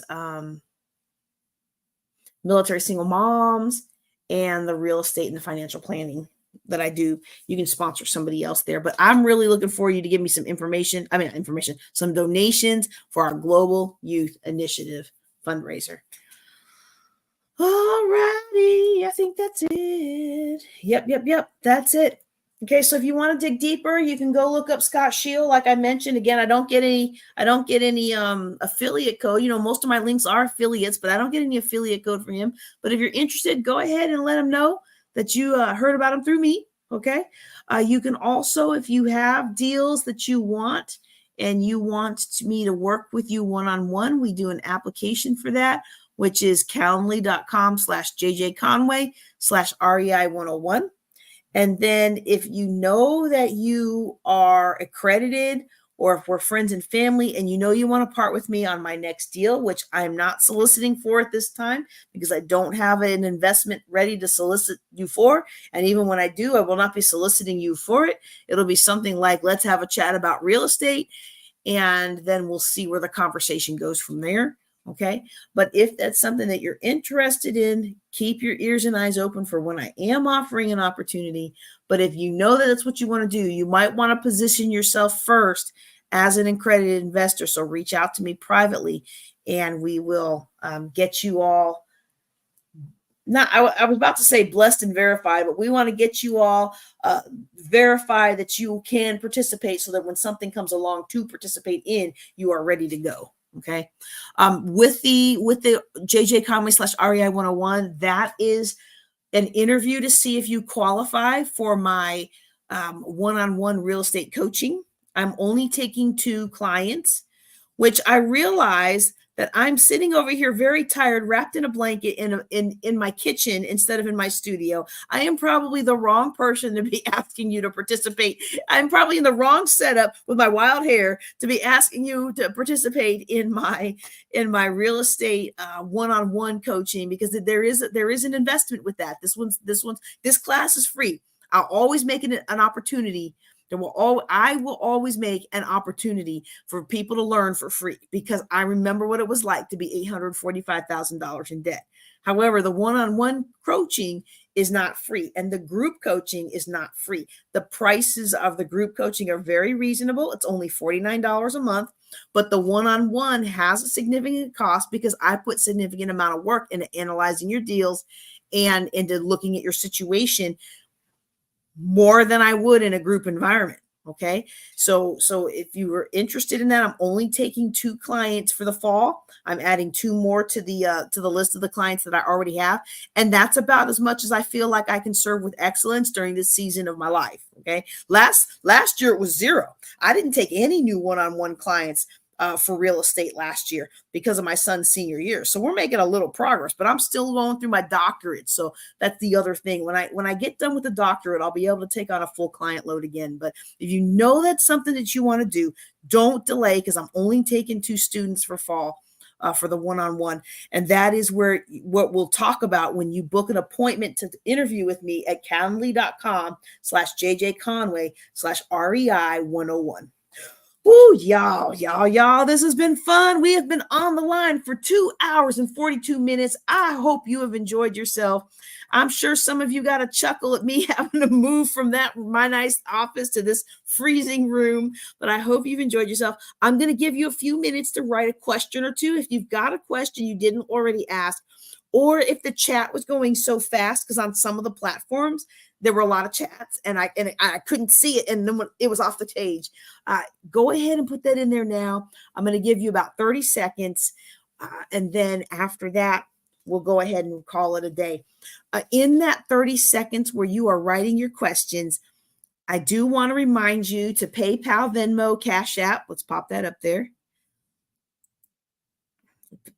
Here, we'll do that one. Yeah, PayPal, Venmo, Cash App, Queen of Cash Flow. That's my handle. So on Cash App, it's $ Queen of Cash Flow. On Venmo, it's @ Queen of Cash Flow. On PayPal, it's paypal.me/Queen of Cash Flow. All right. So you can help us with our Global Youth Initiative that way. And then the other thing I want to tell you about, and look, I acknowledge that this doctorate, I thought I was going to be done with it by now, y'all. It is taking forever. We normally have our Women Building Wealth Together conference in October, November timeframe. I will be doing a call for speakers for that. I will also be doing a call for participants. So if you know that you're going to want to come and maybe you want to volunteer in exchange for your ticket, or if you have something you want to talk about with regarding real estate or any other wealth building topic, make sure you keep your ears and eyes out. Make sure you're subscribed to my list so that you get that email when it comes. Okay.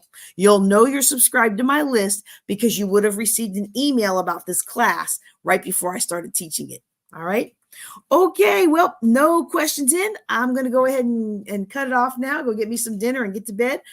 Y'all take care and be blessed.